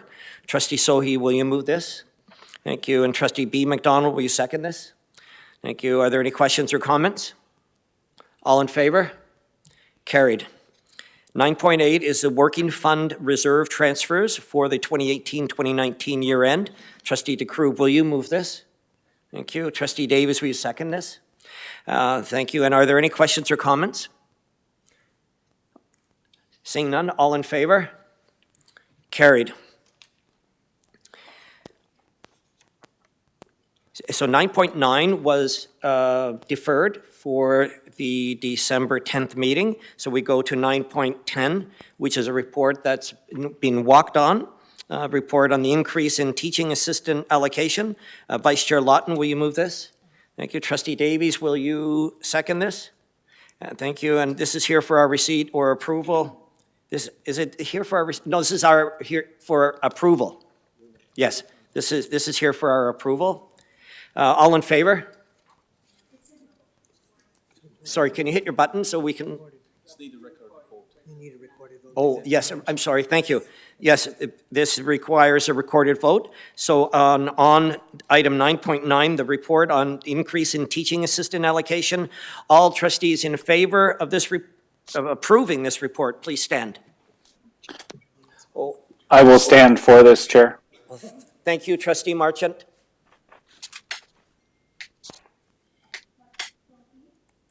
Trustee Davis, Trustee Benjamin, Trustee McDonald, Trustee Green, Trustee Cameron, Trustee Lawton, Trustee DeCrube, Trustee McDonald, Trustee Crocker, and student trustees Nar and Aurora. And did you get trustee Marchant? And Trustee Marchant, yes. Yes, I'm thank sorry. you. So that's unanimous. That is Yes. approved and carried. Thank you, everyone. Item 12 is reports from the Ontario Public School Boards Association. These are here for our receipt. 12.1 is OPSPA Connects dated October 28th. 12.2 is OPSPA Connects dated November 5th. 12.3 is OPSPA Connects dated November 12th. 12.4 is OPSPA Connects dated November 25th. Trustee Green, this is yours. Yes, you'll move it. Thank you. Trustee Marchant, will you second Yes. this? So seconded, Chair. Yeah, thank you. Are there any questions or comments? All in favor? Carried. Item 13 is communications for action or receipt. 13.1 is a letter from Jane Herring, Chair of the Waterloo Region District School Board, to Stephen Leche, Minister of Education, regarding support of Peel District School Board's letter to the Minister regarding concerns around Teach On, dated October 25th. Trustee Sohi, will you move this? Thank you. Trustee B. McDonald, second. Thanks. Thank you. All in favor of receipt? Carried. Item 14 is response of administration to former questions. 14.1 is a response to written questions submitted by Trustee K. McDonald at the October 22nd board meeting regarding geothermal systems in schools. Trustee DeCrube, will you move this? Thank you. Trustee Crocker, will you second this? Thank you. Are there any questions or comments? Yes, Trustee DeCrube. I have a question, not necessarily about this particular response, but just for, it's really a question just to clarify to the public. I did ask a question last, I submitted a number of questions at the last meeting, which was the supplementary meeting of the board, around how much public funds we have spent around the criminal report and how much the IC has already billed the Peel board up until this point since she's been hired. And I don't see them here, but I was informed that we don't have the information yet. So we're aiming for December 10th, correct? Right. Yeah, so hopefully we'll see Yes, that. that's an Thank you. expectation that will be on that agenda. Thank you. Thank you. Yes, Trustee K. McDonald? Thank you. I just wanted to say thank you to Mr. Wright and to the Associate Director Gill for the response. Thank you. Thank you. 14.2 is a response to written questions submitted by Trustee K. McDonald at the October 22nd board meeting regarding the issue at McCrimmon Middle School. Trustee K. McDonald, will you move this item? Thank you. Trustee Benjamin, will you second this? Thank you. Are there any questions or comments? Yes, Trustee K. McDonald? Yes, I was just, I noticed that on, for the question with regards to letters being sent home, from this report, I see the letters were sent home on October the 30th. Is that correct? Who could answer that in administration with respect to when the was sent home? Superintendent McCutcheon, do you know? Could you hit your button there and just...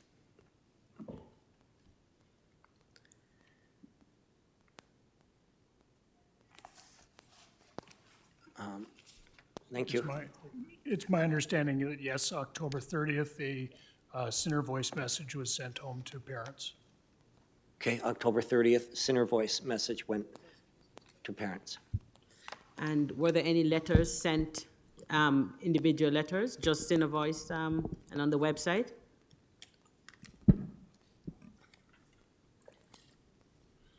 Through the chair, so Center Voice is a electronic version of a letter. That's the preferred method of communication in the school and many of our schools. And was there any consideration for students that, or families that prefer a written hard copy letter? Were any of that available? I don't have specific information on that. What I do know is most of our schools have a default process where if there are families that do not prefer that method of communication, they can advise the school at the beginning of the year, and then other forums like a hard copy would be provided. Okay, and so is that standard practice? So for other incidents in other schools, when the letters are sent home, there are no hard copy letters sent home?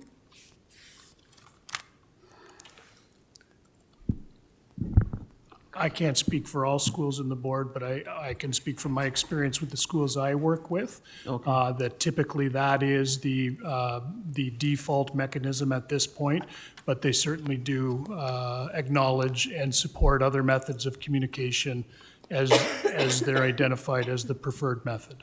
Okay, thank you. Thank you. Trustee K. McDonald. Director Pereira would like to add to that answer. Go ahead. Through you, Chair, if I could.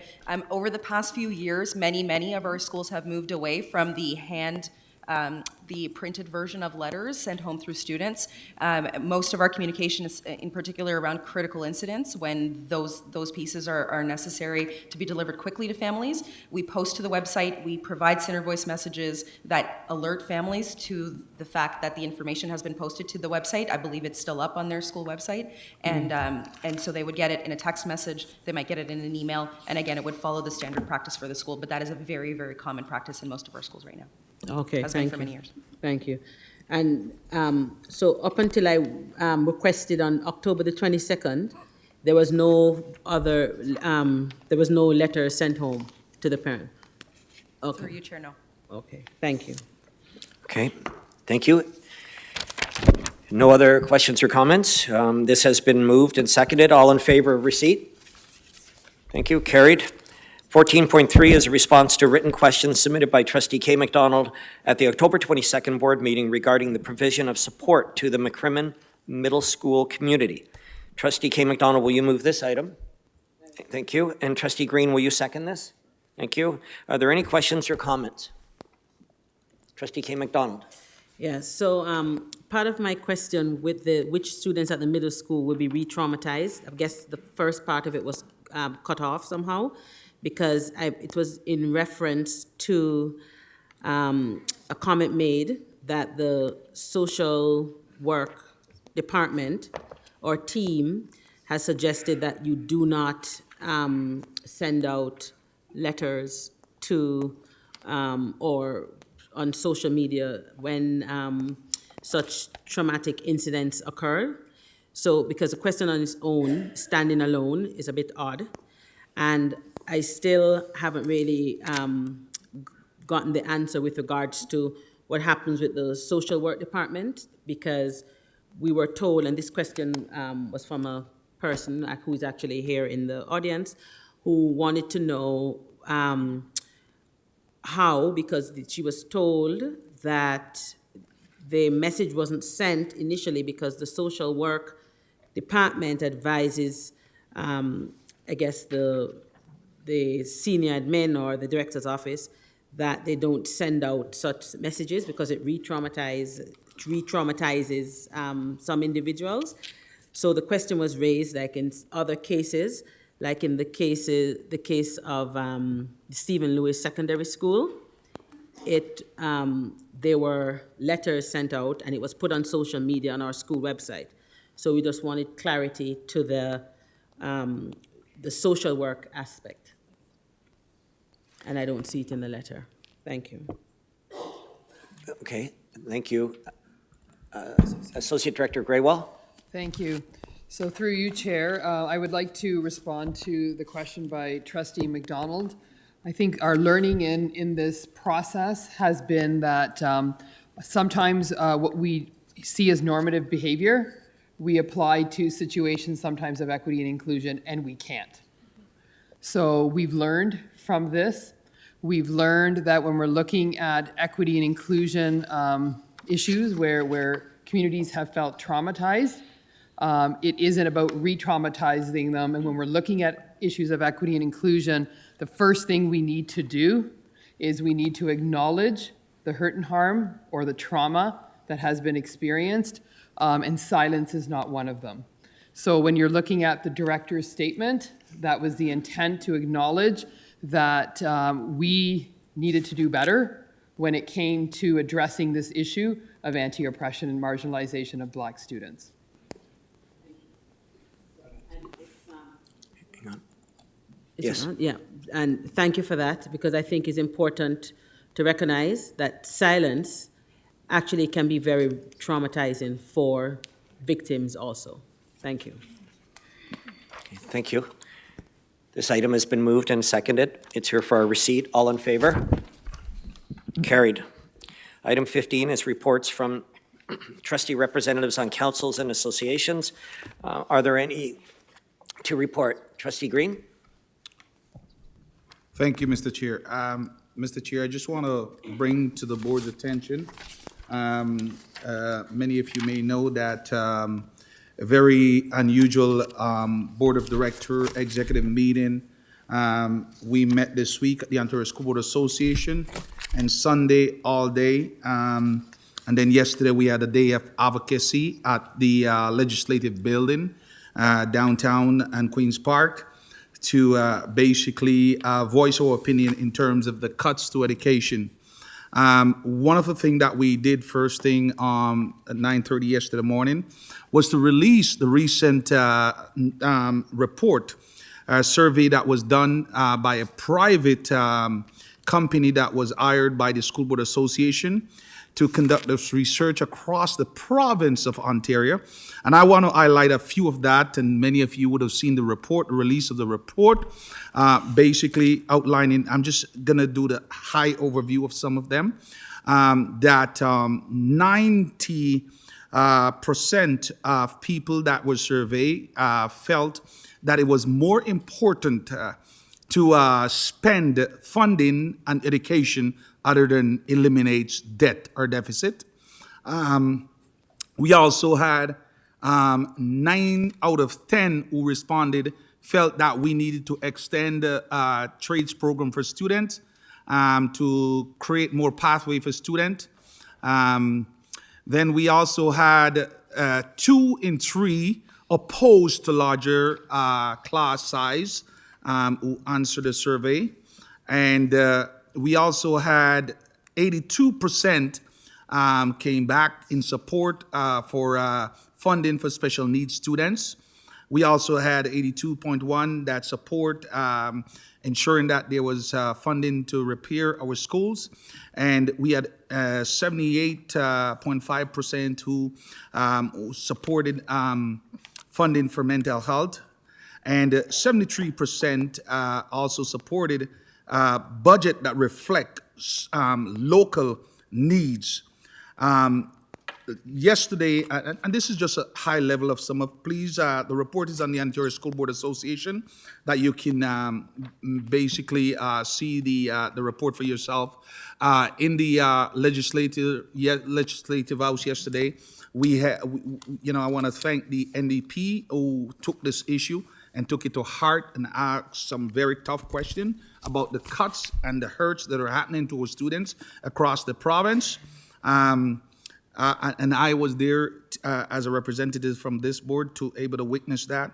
Later on in the day, I had the opportunity to lead a delegation to 3 different meetings. The delegation that I led was to look at stable funding for students across the province, Indonesia's curriculum, to support our most marginalized youths. And also my third delegation was to look at the whole child, how we support the whole child. I also had the opportunity to explain the need for funding to support our most vulnerable student, which is our special needs student. I also had the opportunity to bring forward some of the issues that we are having here in Peel. And one of the issue that I was able to bring forward at that table yesterday is to talk about the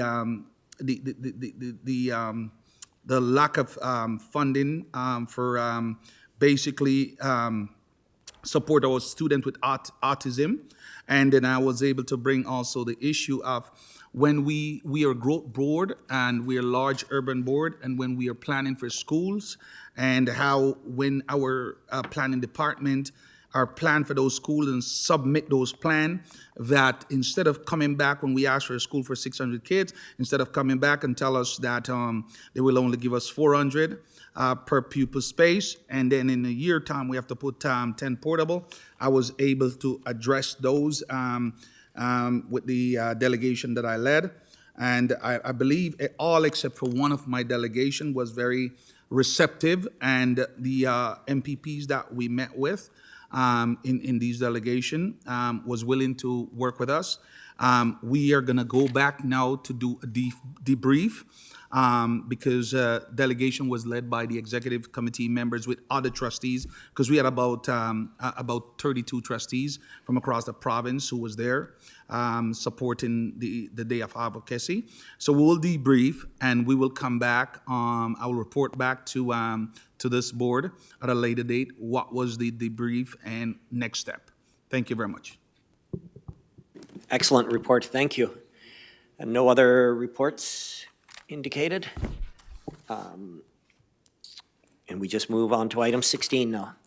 Item 16 is comments or questions from board members. I'll start with our student trustees at the far side. Trustee Nar? Trustee Aurora? Yes. Thank you, and through you, Chair. Over the past few weeks, we've heard greatly from many of our community members about the about racist allegations on our board, and I was scrolling through my Twitter account, and I had the opportunity to actually come across an organization in Peel. It's called Peel Children's Center. And living in the 21st century, hearing all of these conversations and the questions that were posed to our board, it truly saddened me deeply that we live in a world where even though we like to be multicultural and accepting, it is sometimes hard for our society members to, for us as a society, to be accepting of all cultures 100%. And so I know that this issue is not only a Peel District School Board issue, and it extenuates even beyond our board and is much more of a societal issue. And so going back to the account that I did come across, I just wanted to let all students know that Peel Children's Center, they do operate a 24/7 free crisis response service for children, youth, and families. And so if you ever need anyone to talk to, I know our members, our educators, and our administrators, they're a great support, but if you are looking for an external organization, the Peel Children's Center is definitely another one to check out. So that's all I had to say. Thank you. Thank you. Trustee Crocker? Trustee K. McDonald? Okay. So I have a question here about naturalized playgrounds. So currently, most of our kindergarten areas are basically concrete pending areas. They tend to be a bit sterile. And I notice a few different boards have started to build what they call naturalized playgrounds. And I was just wondering if that's something that our board could explore, if we could find out like what they cost to transform a space into a playground into areas which foster experiential learning. I've seen like in the Halton region, and I think there's one in Brampton in wards 7 and 8 at the co-terminus board. They have like little gardens. They have little rolling hills. A lot of nature, a lot of trees, sandboxes. They still have a little path where you can ride tricycles around, but it's a very stimulating environment. So I was just wondering if that's something I could sort of get an idea as to the cost, and if something our board could explore. Also. So can we get you an answer, if there's an answer available here? Yeah, is the answer available Yes, now? so, who? Yep, yeah. Superintendent Uniac.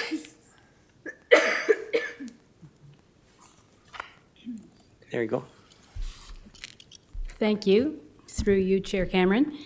Yes, we are well on our way on our project around outdoor learning spaces in our kindergarten yards.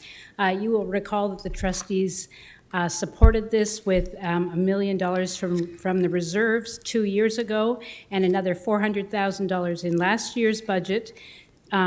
Also, the early years department has been able to support that. So we are in phase 2 now, which will put us up to about 65 of our schools having an outdoor learning environment. Trees are a part of those, as well as big umbrellas, also sandboxes and gardens and picnic tables. All sorts of things are happening in our outdoor learning spaces that make our kindergarten program able to go in or out of the building at any one time. And because we do have an ECE and a teacher in each one, in many of our schools, the programs are very fluid inside and out with our new outdoor learning spaces. Okay, great. Thank you very much. And I also just wanted to know if we have a policy for play fighting. Is play fighting allowed in our schools? Or if kids are play fighting, what happens to them? Are they expelled, suspended? What happens to kids that are play fighting? Can we look to our policy Associate Director Harmon? Through you, Chair. So play fighting would certainly be discouraged. It typically does lead to additional incidents that quite often turn into real fighting. I mean, this would be one of the things that we would talk about around progressive discipline. I would suggest that a first instance of play fighting would normally be dealt with through counseling.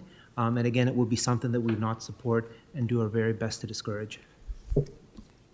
Thank you. Okay, and I just wanted to comment that on the weekend, I went to Jean Augustine Secondary School, and they had a very innovative pop-up, it's called the Pop-Up Arc Toronto, and it basically is an innovative and creative way of doing designs, and it was so interesting to just see the creativity of the students, and it's like, I just lift my hats off to the team there, their teachers, the principal, and vice principal. It was just truly an amazing event. And also on the weekend, we had the We Rise Parent Advisory Group meeting. It was a very productive meeting, and listening to the community voice their concern. So again, thank you to the We Rise Together team for that. That was great. And on Monday, on the November 25th, the city of Brampton had a celebration for Bill Davis and gave him the keys to the city. And I think one of the most amazing things about Bill Davis, the man, apart from the fact that he was an honorable, caring man, he even though he belonged to one particular party, he was known to be very collaborative with all parties. But he was a great education minister and minister of education. And, a lot of his initiatives were way ahead of his time, including developing the college system. And it was a very wonderful evening there.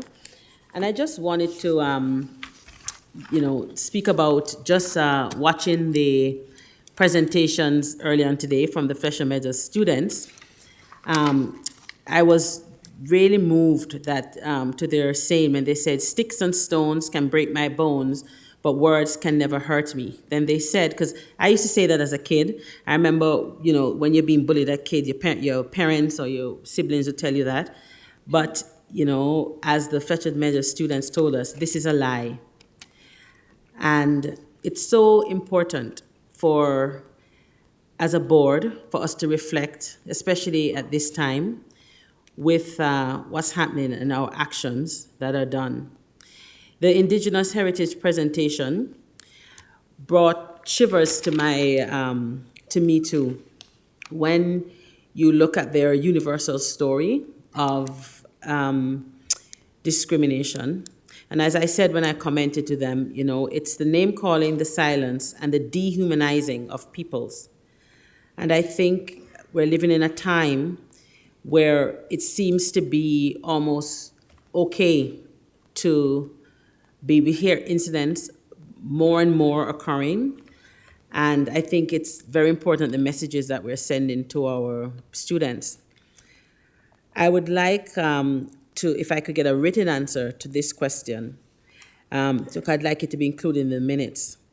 Because throughout as I'm going about my trustee duties to my school, I'm often met with teachers, a lot of whom McCrimmon Middle School is not my school. A lot of them don't go to my school. But they are, you know, very demoralized. And this goes, and is not only black teachers. There's a lot of teachers that even having their schools in a report that we accepted being named with these derogatory terms. I remember going to one administrator with tears in the eyes. She says, "You mean my 5 years of work doesn't mean anything?" And, you know, when you look at the negative connotations of schools, and I can speak to the Agnes Taylor, which was in the report referred to as Agony Taylor, as a parent. I have a 21-year-old who started French immersion at that school, and I can testify to the work that Principal David Yachuk and the Vice Principal Delia Batik did to get rid of that stigma in that school. So much so that the current administrator had never heard that term. And we accepted a report and sort of revitalized that term. And I think it had devastating effects to people in that community too. The question I get asked, which I don't know how to answer, is how can the Peel District School Board continue to move forward with the Re-Rise Together action plan when by accepting this report, it has totally destroyed the trust within the black community. When by accepting the IC report, the message received by the community, because whether or not it was intended, this is how the community is receiving your message. And I think it's important to hear what was received by the community. Somebody said to me, "Oh, so the bully wins." Black staff, students, and parents better toe the line or you will be vilified and your concerns will be dismissed. A student said to me, "My voice doesn't matter. I've been saying that all the time." It's interesting to note that the individuals, and this is another comment, the individuals that laughed and found the McCrimmon comment funny were not black.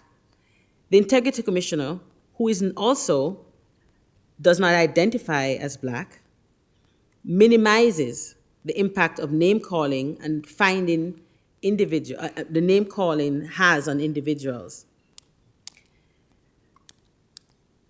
This report has been described as a racist report, or the report is racist. It has also been described as a report that supports victimizing black students. It is no wonder that when students are called the N-word, staff and administration do nothing, was the comment from another staff member. The S is for student. So we have received this report. I'd like to know, how does Chair Cameron see us as a board moving forward? For some grandparents, their greatest concern is that their grandkids should begin school on the first day of school. They don't want a staggered school day because it's important for their grandkid. But for many black grandparents, our first day of school, for grandparents, and this is a comment, our first day of school, we wonder if our grandkids will be over-criminalized, over-punished, or teased. The message that this board has sent to our students, staff, and parents from the Peel family, and I say the family, because it's all different employees, We need to examine that.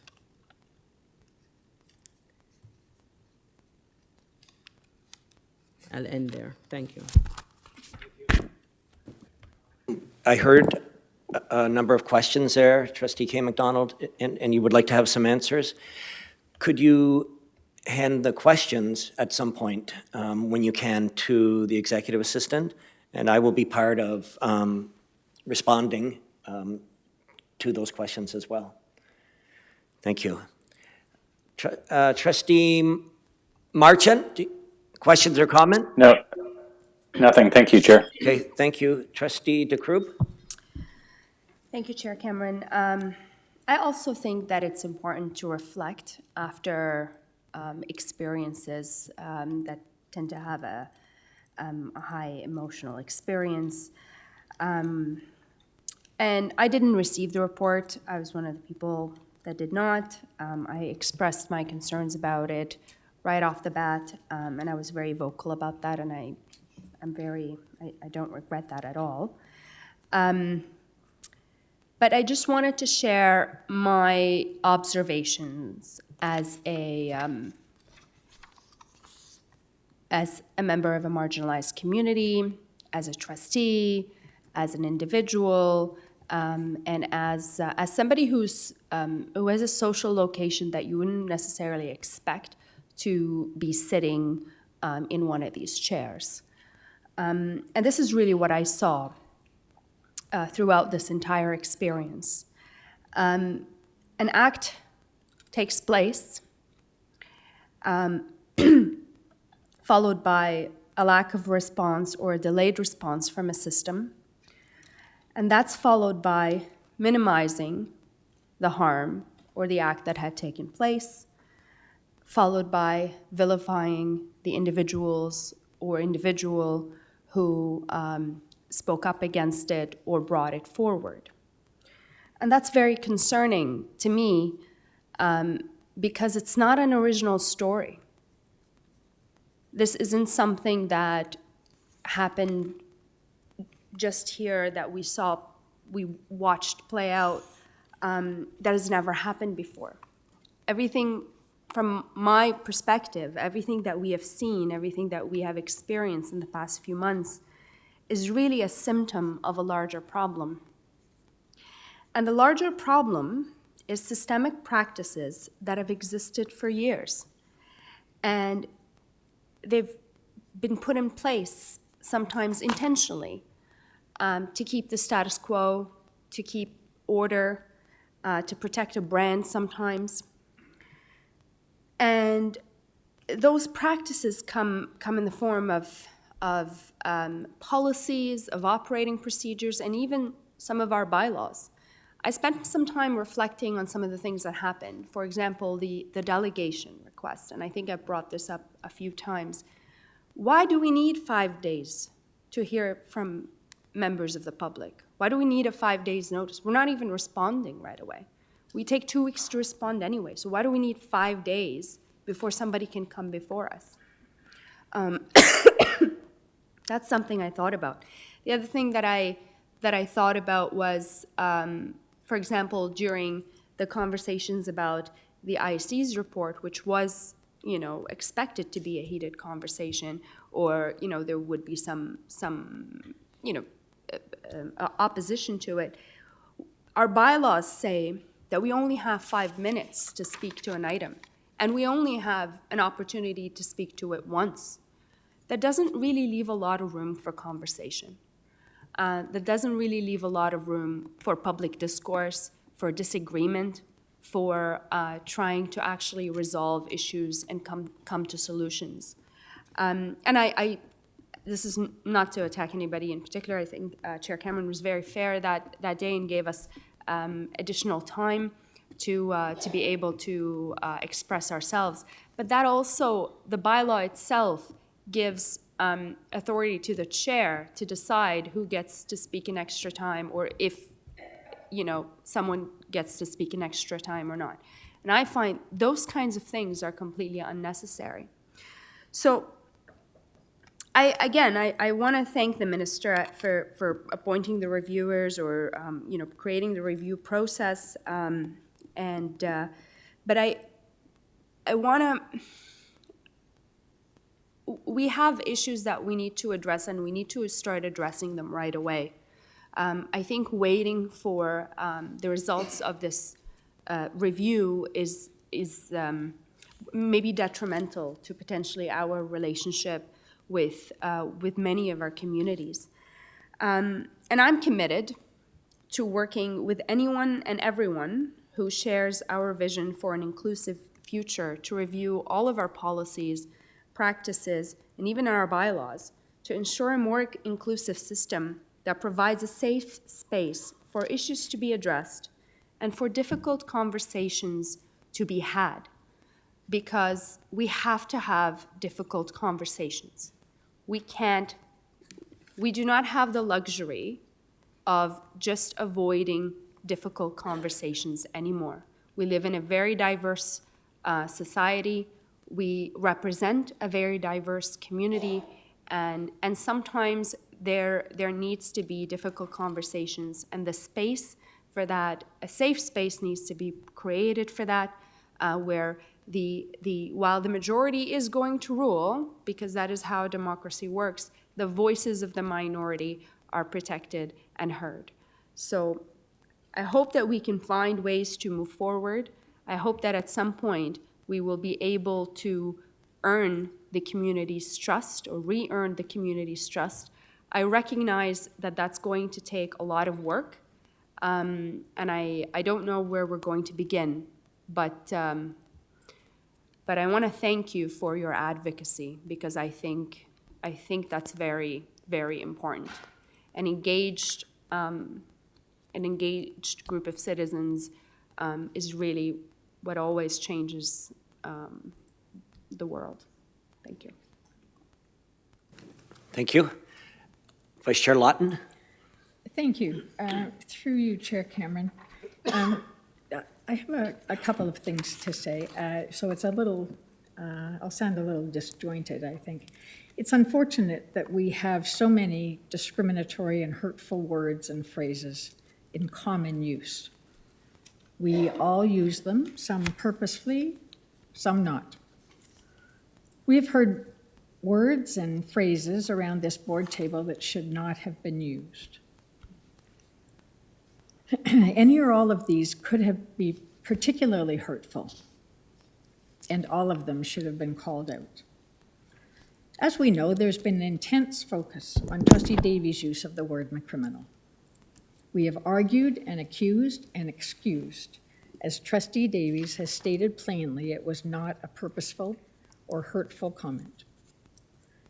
Listening to the audio recording of the supplementary meeting of November 19th, we recognize how easily a mistake in speaking can be made.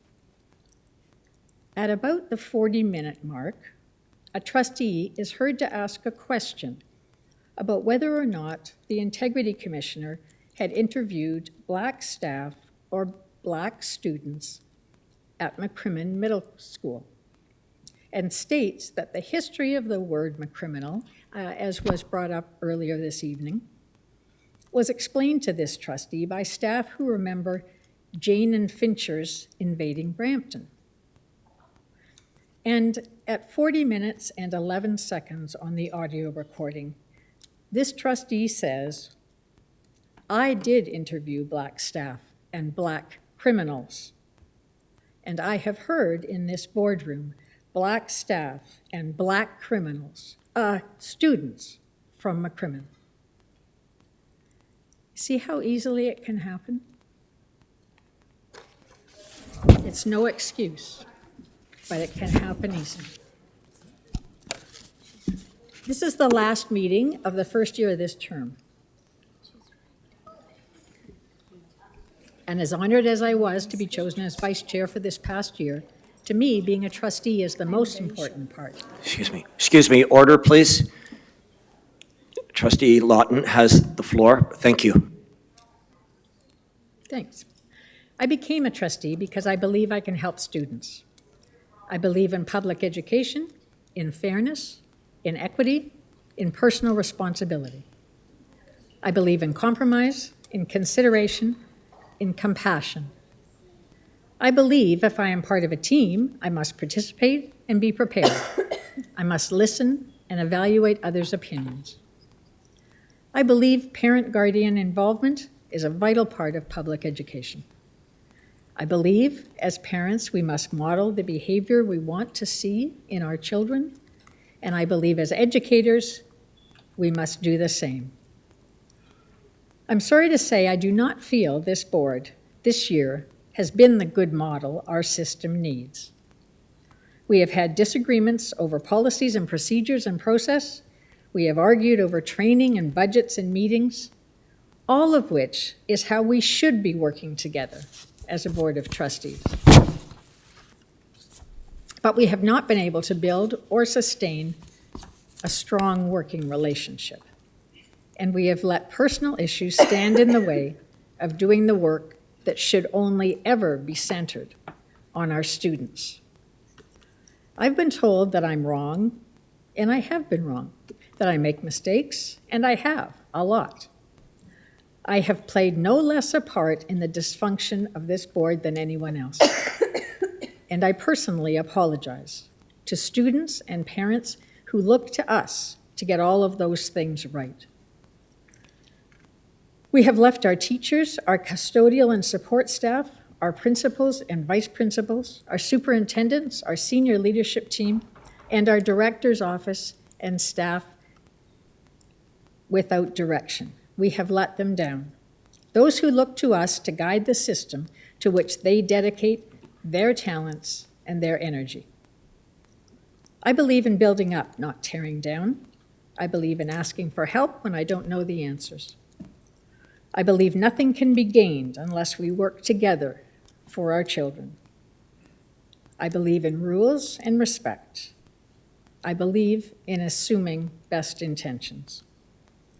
And as we move forward into our second year, I will do better. I hope others will join me. Thank you. Thank you. Moving over to this side, Trustee Sohi. Yes. Thank you, Chair.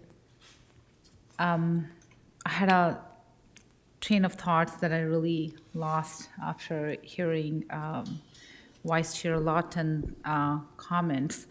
The last week across the board, we talked about bullying prevention and awareness week. In every school, we talked about bullying. We talked about how we can prevent it. And we talked about the restorative strategies to restore the relationships. I attended a couple of schools, assemblies. Shaw Public School did actually a movie night, and where they talked about the message, which was choose action to stop hate.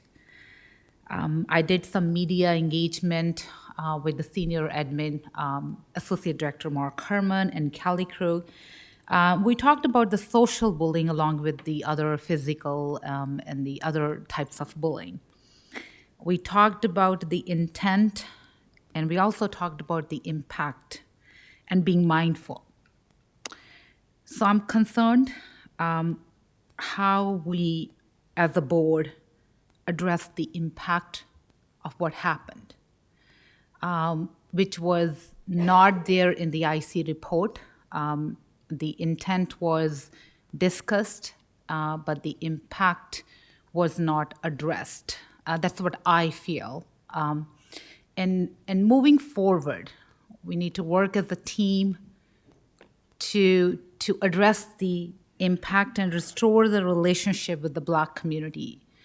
And we heard again and again through the delegations, we need to work together and move forward to earn the trust and the respect. And as a board, I hope moving forward with the next year, we will be better in really accepting our responsibilities and again, we work together. That's the most important thing. And then keeping the children, keeping the students, the focus, where we are providing them a safe and a healthy and a positive environment towards the student success, and we inspire them and create, a good citizens of tomorrow. Thank you. Trustee Davis? Trustee Benjamin? Yes. Through you, Chair, my report is very brief, but it is connected to what we have been all talking about. On 21st November, I attended the AGM of the Interfaith Council of Peel at the beautiful Fo Gong Shan Temple of Toronto in Mississauga.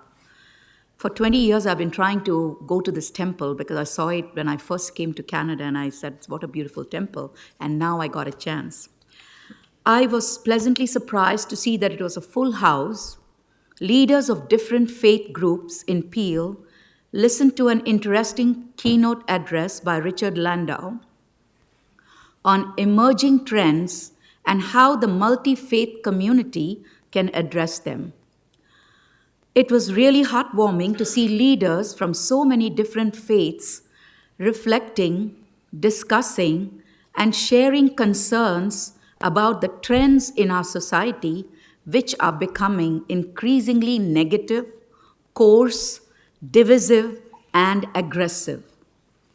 And the speaker laid emphasis on confronting the challenging behaviors with positive behavior. Richard Landau is a self-employed communications consultant, educator, broadcast executive, electoral process specialist, TV host, among many others. And he gave one way in which we as a community can do something to spread the message of positivism in the community. He said, we are today a community that is governed by social media, and it doesn't take much time and effort or money to make 2-minute or 5-minute videos which send positive messages, and anybody can do that. So that was one example that he gave us. And we also witnessed 2 presentations today by students, and this is because of the faith and culture calendars and the faith days celebrated by the PDSB. And all this is done in consultation with the members of the Interfaith Council of Peel. I think that's a great way of spreading the message of inclusion and diversity. Thank you. Thank you. Trustee B. McDonald? Trustee Green? Thank you. Yes. Thank you, Mr. Chair. I'm hoping that you will allow me to make a comment and also ask a question, and hopefully that the director can work with me and explore this. Now, I sit here and I listened over the last couple of weeks, and unfortunately I was on vacation on the 19th. I was not here when the report from the Integrity Commissioner came, but needless to say, if I was here, I would not receive the report, and I tell you why. I think we need to educate ourselves and what we do as a board, how we move forward as a board. When I was elected as a trustee, I came to this board as a board that believe in trust, transparency, and integrity, and accountability. And we are accountable to each other, and we need to hold each other accountable at all times. And if something happened, we need to take action, we need to address those actions, and we need to do it in a collective way. And that's the only way we are gonna able to move forward. Now we have a community that is hurt. We have student, family, friends, staff that is hurting, and we cannot minimize it. We have to accept it, own it, and then we need to listen, find an avenue and way how we can sit with the community, listen to their voice, and work with them, come up with a plan and an action plan that have tangible outcome. And that's what I would like to do, because I was at the Ontario School Board Association, and a lot of people stood up at the meeting and said they were applauding us for bringing this to the forefront, because they said we're having these issues in our board and we don't know how to come out with it. And they were applauding us, they're watching us to see what's gonna happen. Well, what I would like to do, I don't wanna wait on the ministry. I think the time to act is now. The time to get together with the community, build a relationship. If we need to create a task force, let's create a task force.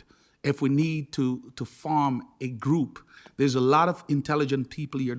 We need parents, we need community people, we need staff, everyone, trustee, so that we can work together and get to the bottom of this. And basically come back with a plan. And that plan is to say, this is how we're gonna work, so that we can build the relationship that has been broken, the trust that has been lost. And I'm willing to work with my colleagues around the table. I'm willing to work with the community to make sure we have a tangible working relationship and a plan with outcomes. Now, I would like to see us to think positive of each other. And I will go from the old book that said, we need to think positive of each other, because if we don't think positive of each other, so a man thinketh, so is he. Let's think positive of each other. When we talk, let's talk positive about one another. And that's what I would like to see.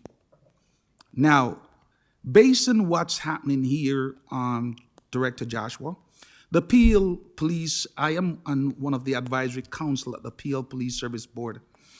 And some time ago, they had explored the opportunity to look, because I heard and we see, we know we can't hide behind it.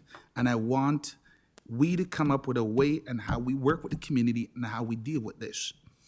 And the Police Service Board brought in a consultant to look deeply in systematic racism within that organization.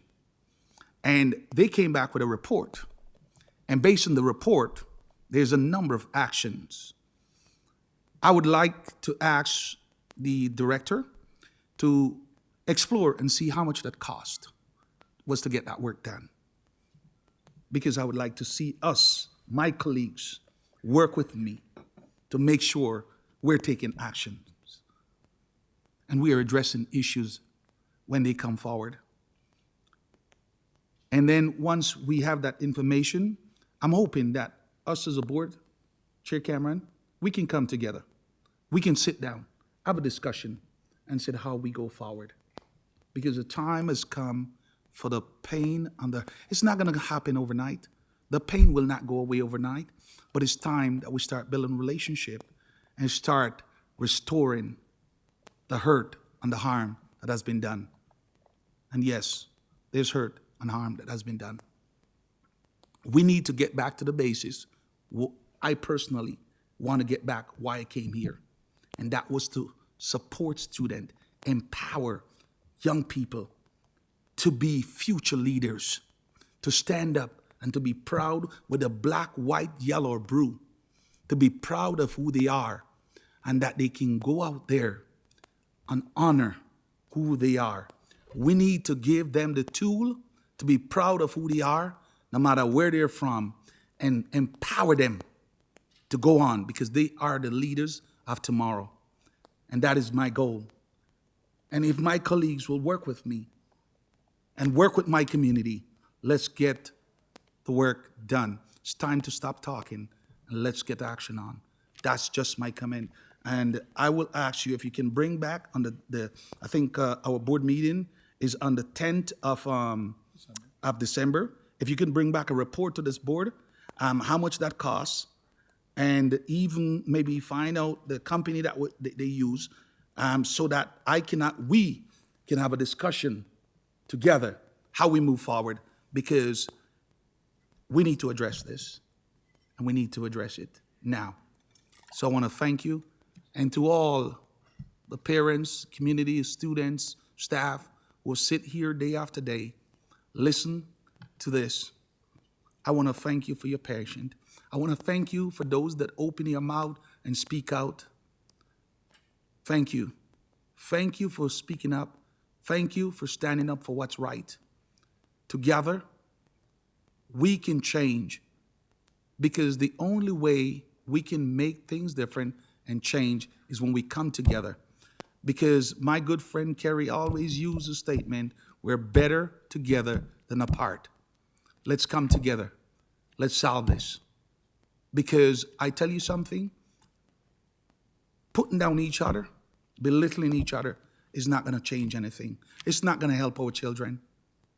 It's time to do the right thing. So I'm calling on everyone. Let us do the right thing. Thank you.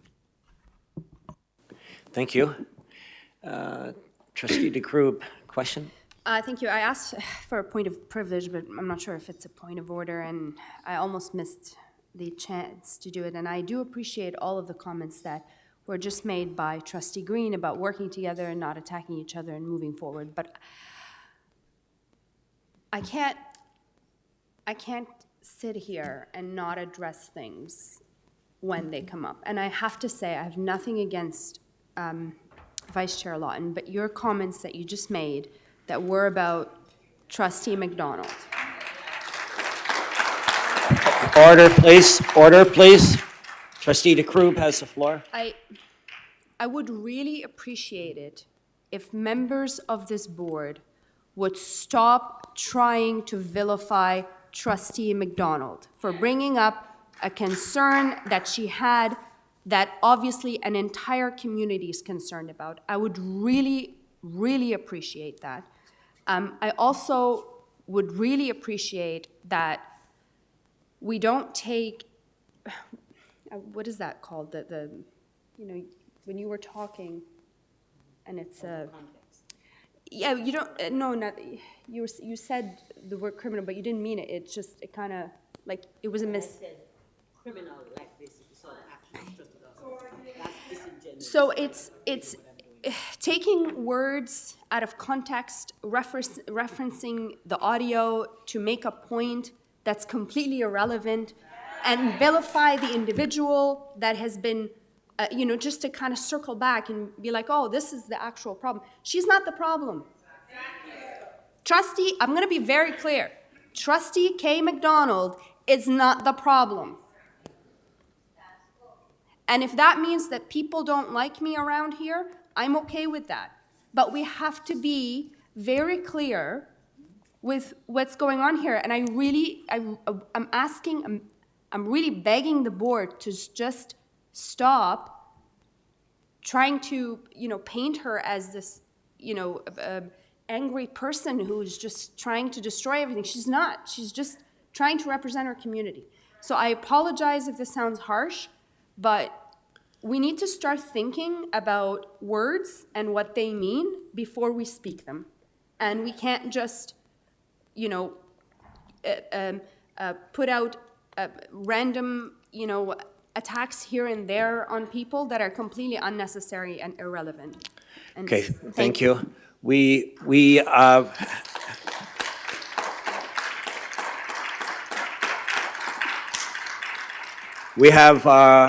obviously our work to do around the table together. Moving to item 17, which is public question period. Before we begin, I will remind everyone, as I did last Tuesday, which worked out very well, of Section G10 of our bylaws, that notwithstanding Trustee DeCrube's dislike of that, but it states that public question period will be limited in total to a maximum 15 minutes unless extended at the discretion of the chair, and that is in the bylaw. That is our practice right now. So until that changes, I would say we need to follow that, and I'll make some determinations of additional 15-minute intervals like I did on Tuesday, relative to the number of questions left to go, and also relative to the time in the evening. Would the first person please like to come forward? Yes. Thank you. Welcome. Kumar. Hello. through you, Chair Cameron, I'm sorry, my voice is again breaking up, but I would be able to speak. Why would a trustee who spoke about discrimination that she faced as a South Asian think that discrimination against Black individuals is any less problematic and traumatic?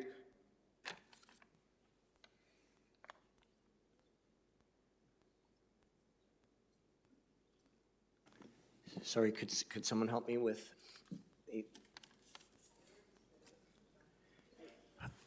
Go ahead. Chair, I think this may be in reference to previous comments from the previous meeting, I think. Is that correct? Yep.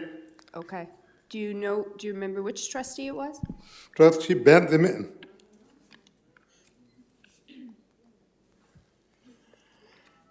And the question was around. Okay, let me read the question again.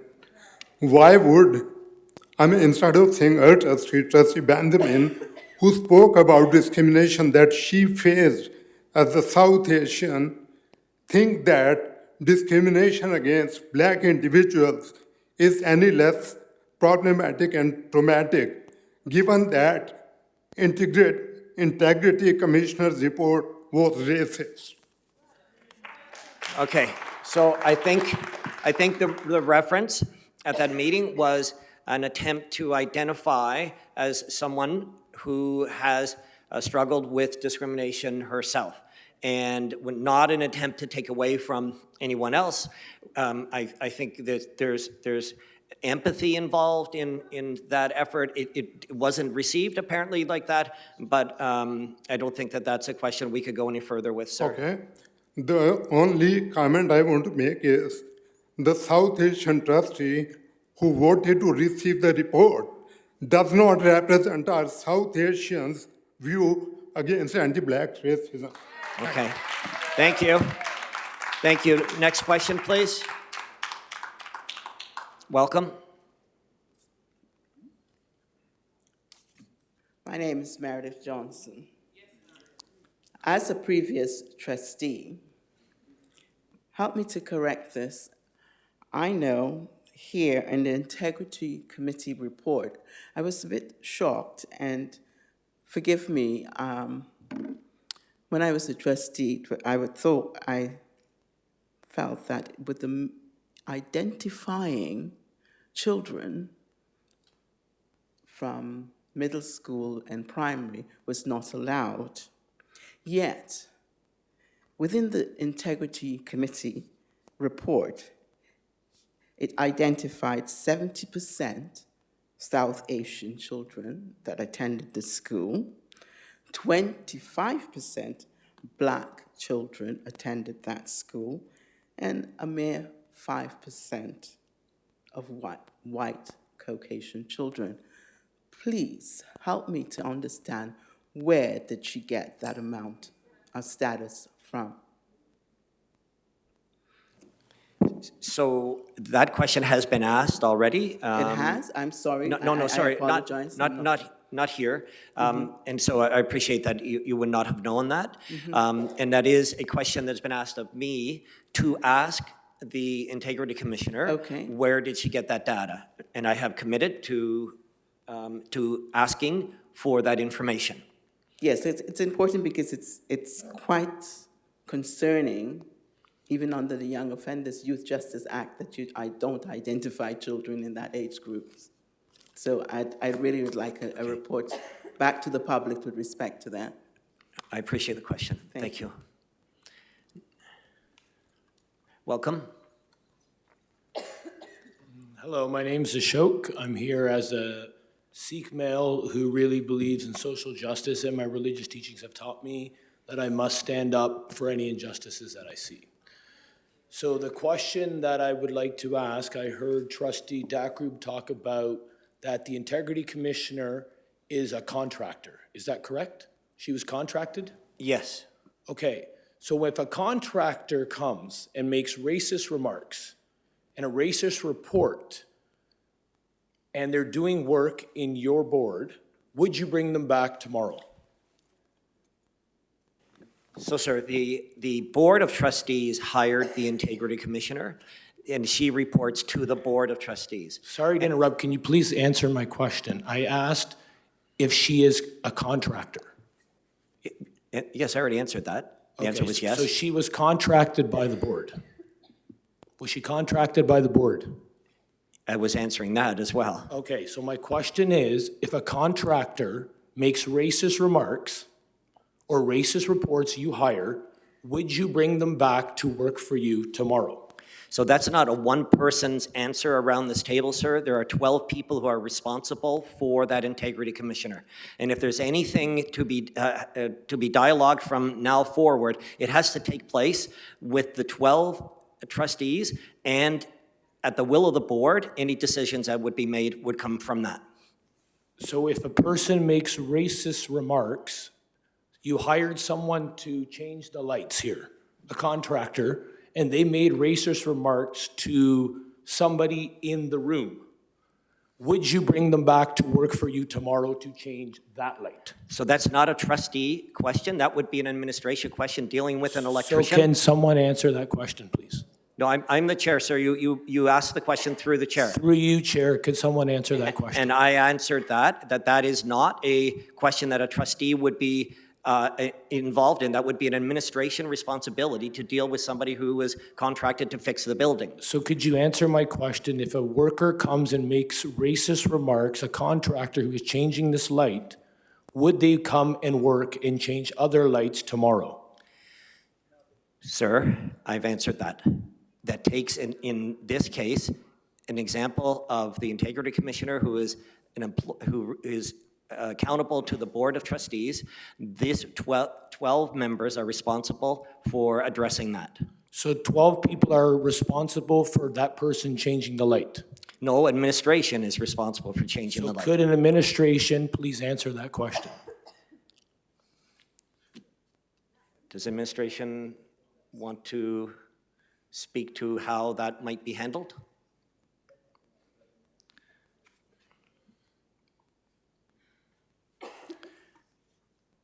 Yes, sir. Yes. So I'll just answer on behalf of staff that we do have clearly laid out in our policies, our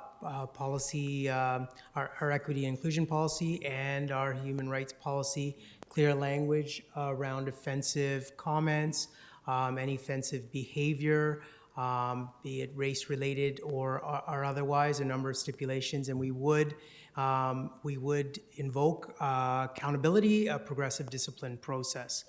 It would depend on the circumstance, but we're absolutely holding staff of any kind accountable.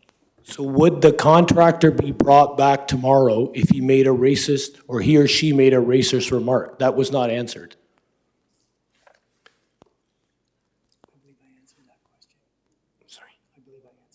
Okay, the director believes he has answered that question, sir. I would like for a vote to be taken, I'm not able to do that myself, that the Integrity Commissioner be removed from her position because she made a racist remark, because I would expect if a contractor makes racist remarks, their contract would not be renewed. Thank you.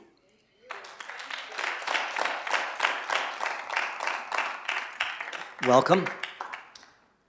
Good evening. What a privilege it is to stand as a parent at this platform. When I look at this board and the opportunity that I have as a taxpayer and as a parent to stand here, to see the face-to-face commentaries that are made today, I want to take this opportunity to really make an outcry. We have to remember that your position is not a right, it's a privilege. And we have to continue to own that position as a privilege. You are voted in, and you can also be voted out. Vice Chair, you stand with a body language of the mentality of privileged. And please understand that privilege have changed and have different faces and different meaning.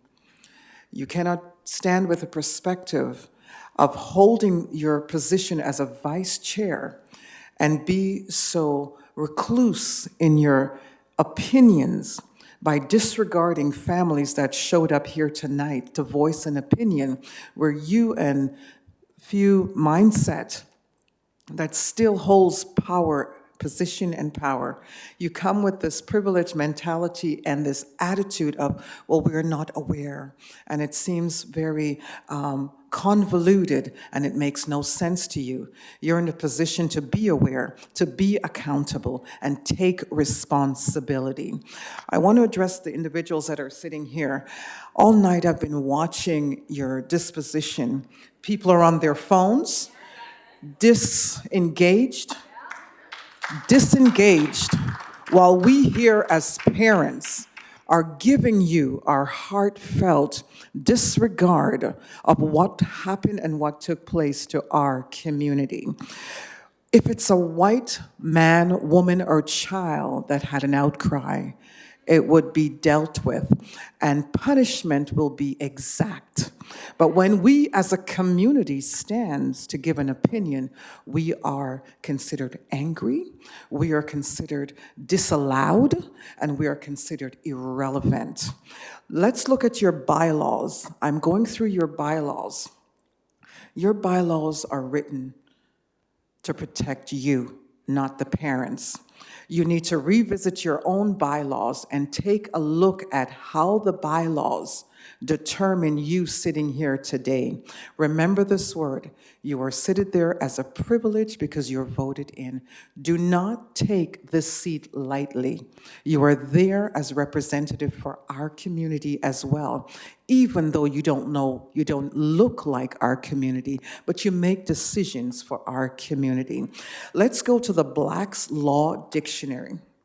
The Black's Law Dictionary talk about minority. Minority is a child that's under 14 that requires legal representation. I am over 14. We have to look at changing the word minority to begin with when it comes to addressing our community. When we go to courts, when we're standing in front of platforms such as this, you consider us minority, the lesser than.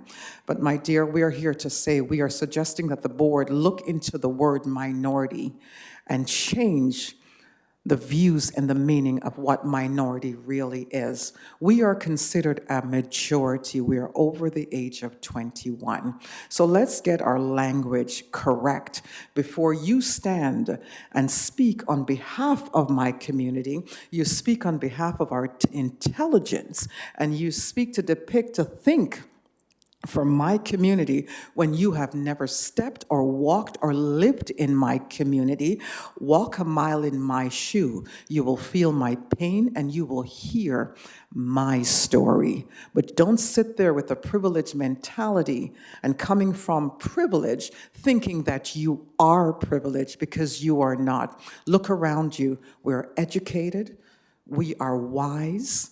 Our eyes are open. This is not a threat. This is just a commentary.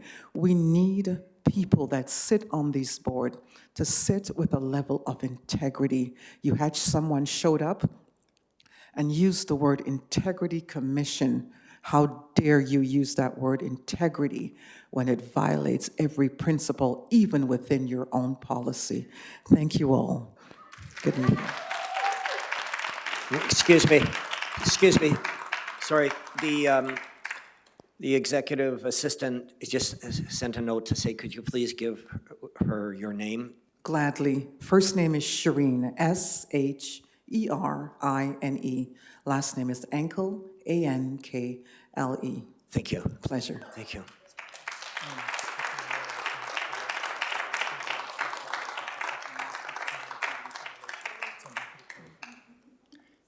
Yes. Hello, Hi. my name is Warda Abdul Samid.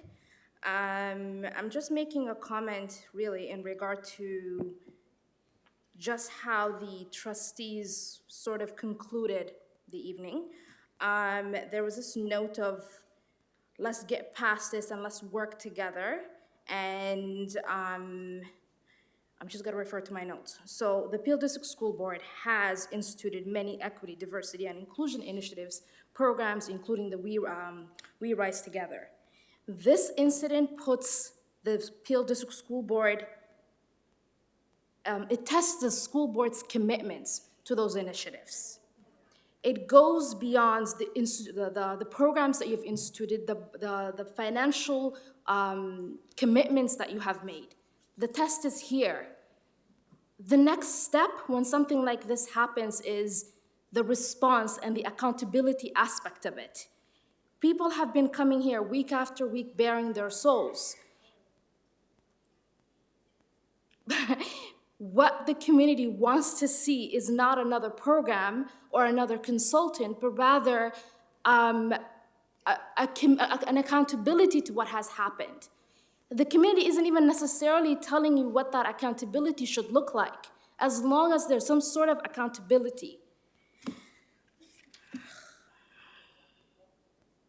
When it comes to anti-Black racism, you've been giving the test, and you answered the test, and you failed in that test.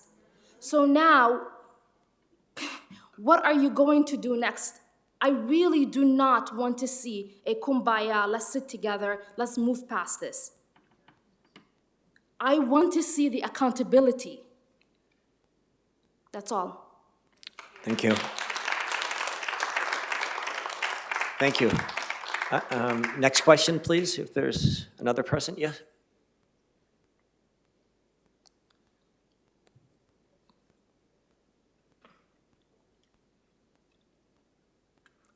Thank you, Mr. Chair.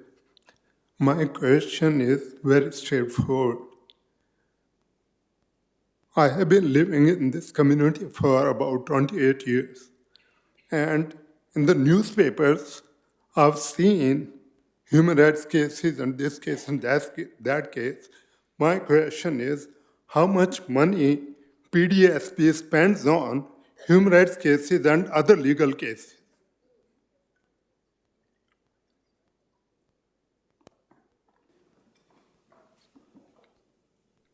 Superintendent Robertson, are you here? Can you address that with respect to,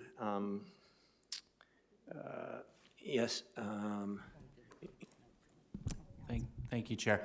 I wouldn't be able to provide that sum tonight. You know, I know we've been asked in the past about the number of cases that we've had, but I wouldn't be able to provide that sum tonight. I'm sorry for that. Could through you, Chair, could you be able to provide it next time how many cases we have, human rights cases and other legal cases, and how much money is Peel District School Board spending / wasting on that? Next time, during next meeting. So, through you, Chair, once again, we can definitely review with a little bit of scope about the question. I think in terms of what we're looking at in terms of number of years, we can provide some information to the board about what our costs are for human rights. Recognizing that we also work within a parameter of privacy and confidentiality, so we are bound by some restrictions in that regard, but we can take a look and see what we can do. Okay, thank you. Thank you, sir.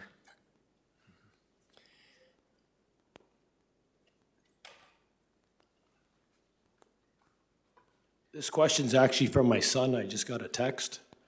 Last week, I guess they follow Twitter, I don't even know what that is. There was a comment made by you, Mr. Chair, that your opinion didn't matter. My son said to me, the chair's opinion does matter to him.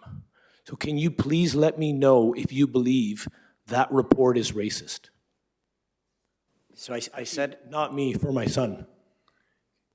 I said that my opinion was less relevant or not as relevant as the community's, and that we would work with the community. I didn't post that, by the way. That my opinion isn't relevant, isn't the relevant part here, but he wants to know, what is your opinion? Sir, could you do me a favor? If I gave you my phone number, would you give that to your son?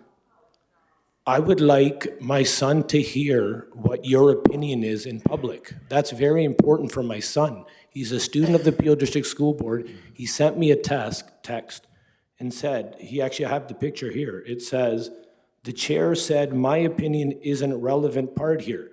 So he asked me, why is he even having a statement if his opinion isn't relevant? You're the speaker of the board. He said, the person who is the speaker of the board, which is the chair, his opinion is very, very important to him. So I would like for him to hear what your opinion is. So you'll appreciate that. That comment was about making sure that I wasn't standing or sitting here pretending in any way that my opinion was more important than the community's. Because if that had come out in any other way, that would have been the possible interpretation, and I would not want that. And so I'm not going to have this dialogue with you, sir, about this, because my opinion is the least relevant in this scenario. Whenever there's a statement made, it comes from Stan Cameron. So Stan Cameron's opinion is very important. It's a statement about how less relevant my opinion is in this situation. Could you answer the question, was the Integrity Commissioner's report racist in your opinion? So, sir, I think the word criminal is offensive and racist. And it bothers me. It still bothers me to hear the words, to read the words. And so I did this explanation of how I learned from what labeling does to people and how it ends up potentially in a slippery slope of discrimination. And so I don't do that to people. But I have heard it, and it is frightening how that word being said has taken off in a community and in a school board and has put us in a position where we need to explain ourselves every day. But I didn't want to be the person whose opinion was more relevant than yours or your son's. Thank you very much. I appreciate your honesty. Thank you. Yes? I just wanted to ask a question. Is this board considering hiring more Black teachers in our community? Because this is what our children are needing. We require more Black teachers for our own children. Because over the years, we've had teachers with discriminatory mindset and beatitudes, and that's an inherited behavior. Because we know that all things are learned and taught through mindsets. Could I have Associate Director Graywall respond to that, please? Thank you. So again, through you, Chair, yes, we are engaging currently in a focused recruitment initiative through the Human Resources Department and Workplace Equity. And we are looking at hiring, and we're actually in the middle of that process now, of hiring more Black and Indigenous educators from a student success perspective. Because we know that our students who are Black and who are Indigenous need to have representation, and not only Black and Indigenous students, but all students need to see Black and Indigenous staff in positions of responsibility and facilitating teaching and learning on a daily basis in our schools. Thank you. Another issue I'd like to bring to the forefront, streaming.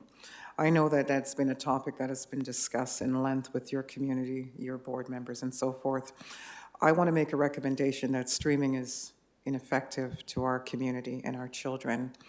If we talk about diversity and inclusion, we have to stop segregating community and boxing them into our perceived policies and procedures that has been created, and I use the word again, inherited through racism.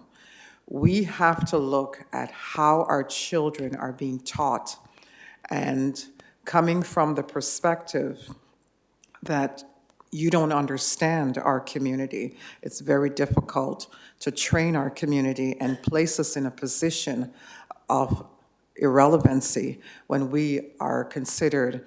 You talked about posters and creating programs for us, but if you don't sit and talk to us, then there's your posters and your conversation becomes rather convoluted to us. Good evening, thank you. Thank you. If there are no further questions, I'll move us to item 19, which is the adoption of the in-committee reports. Vice Chair Lawton, will you put them on the floor? Trustee Davies, will you second them? Thank you. All in favor?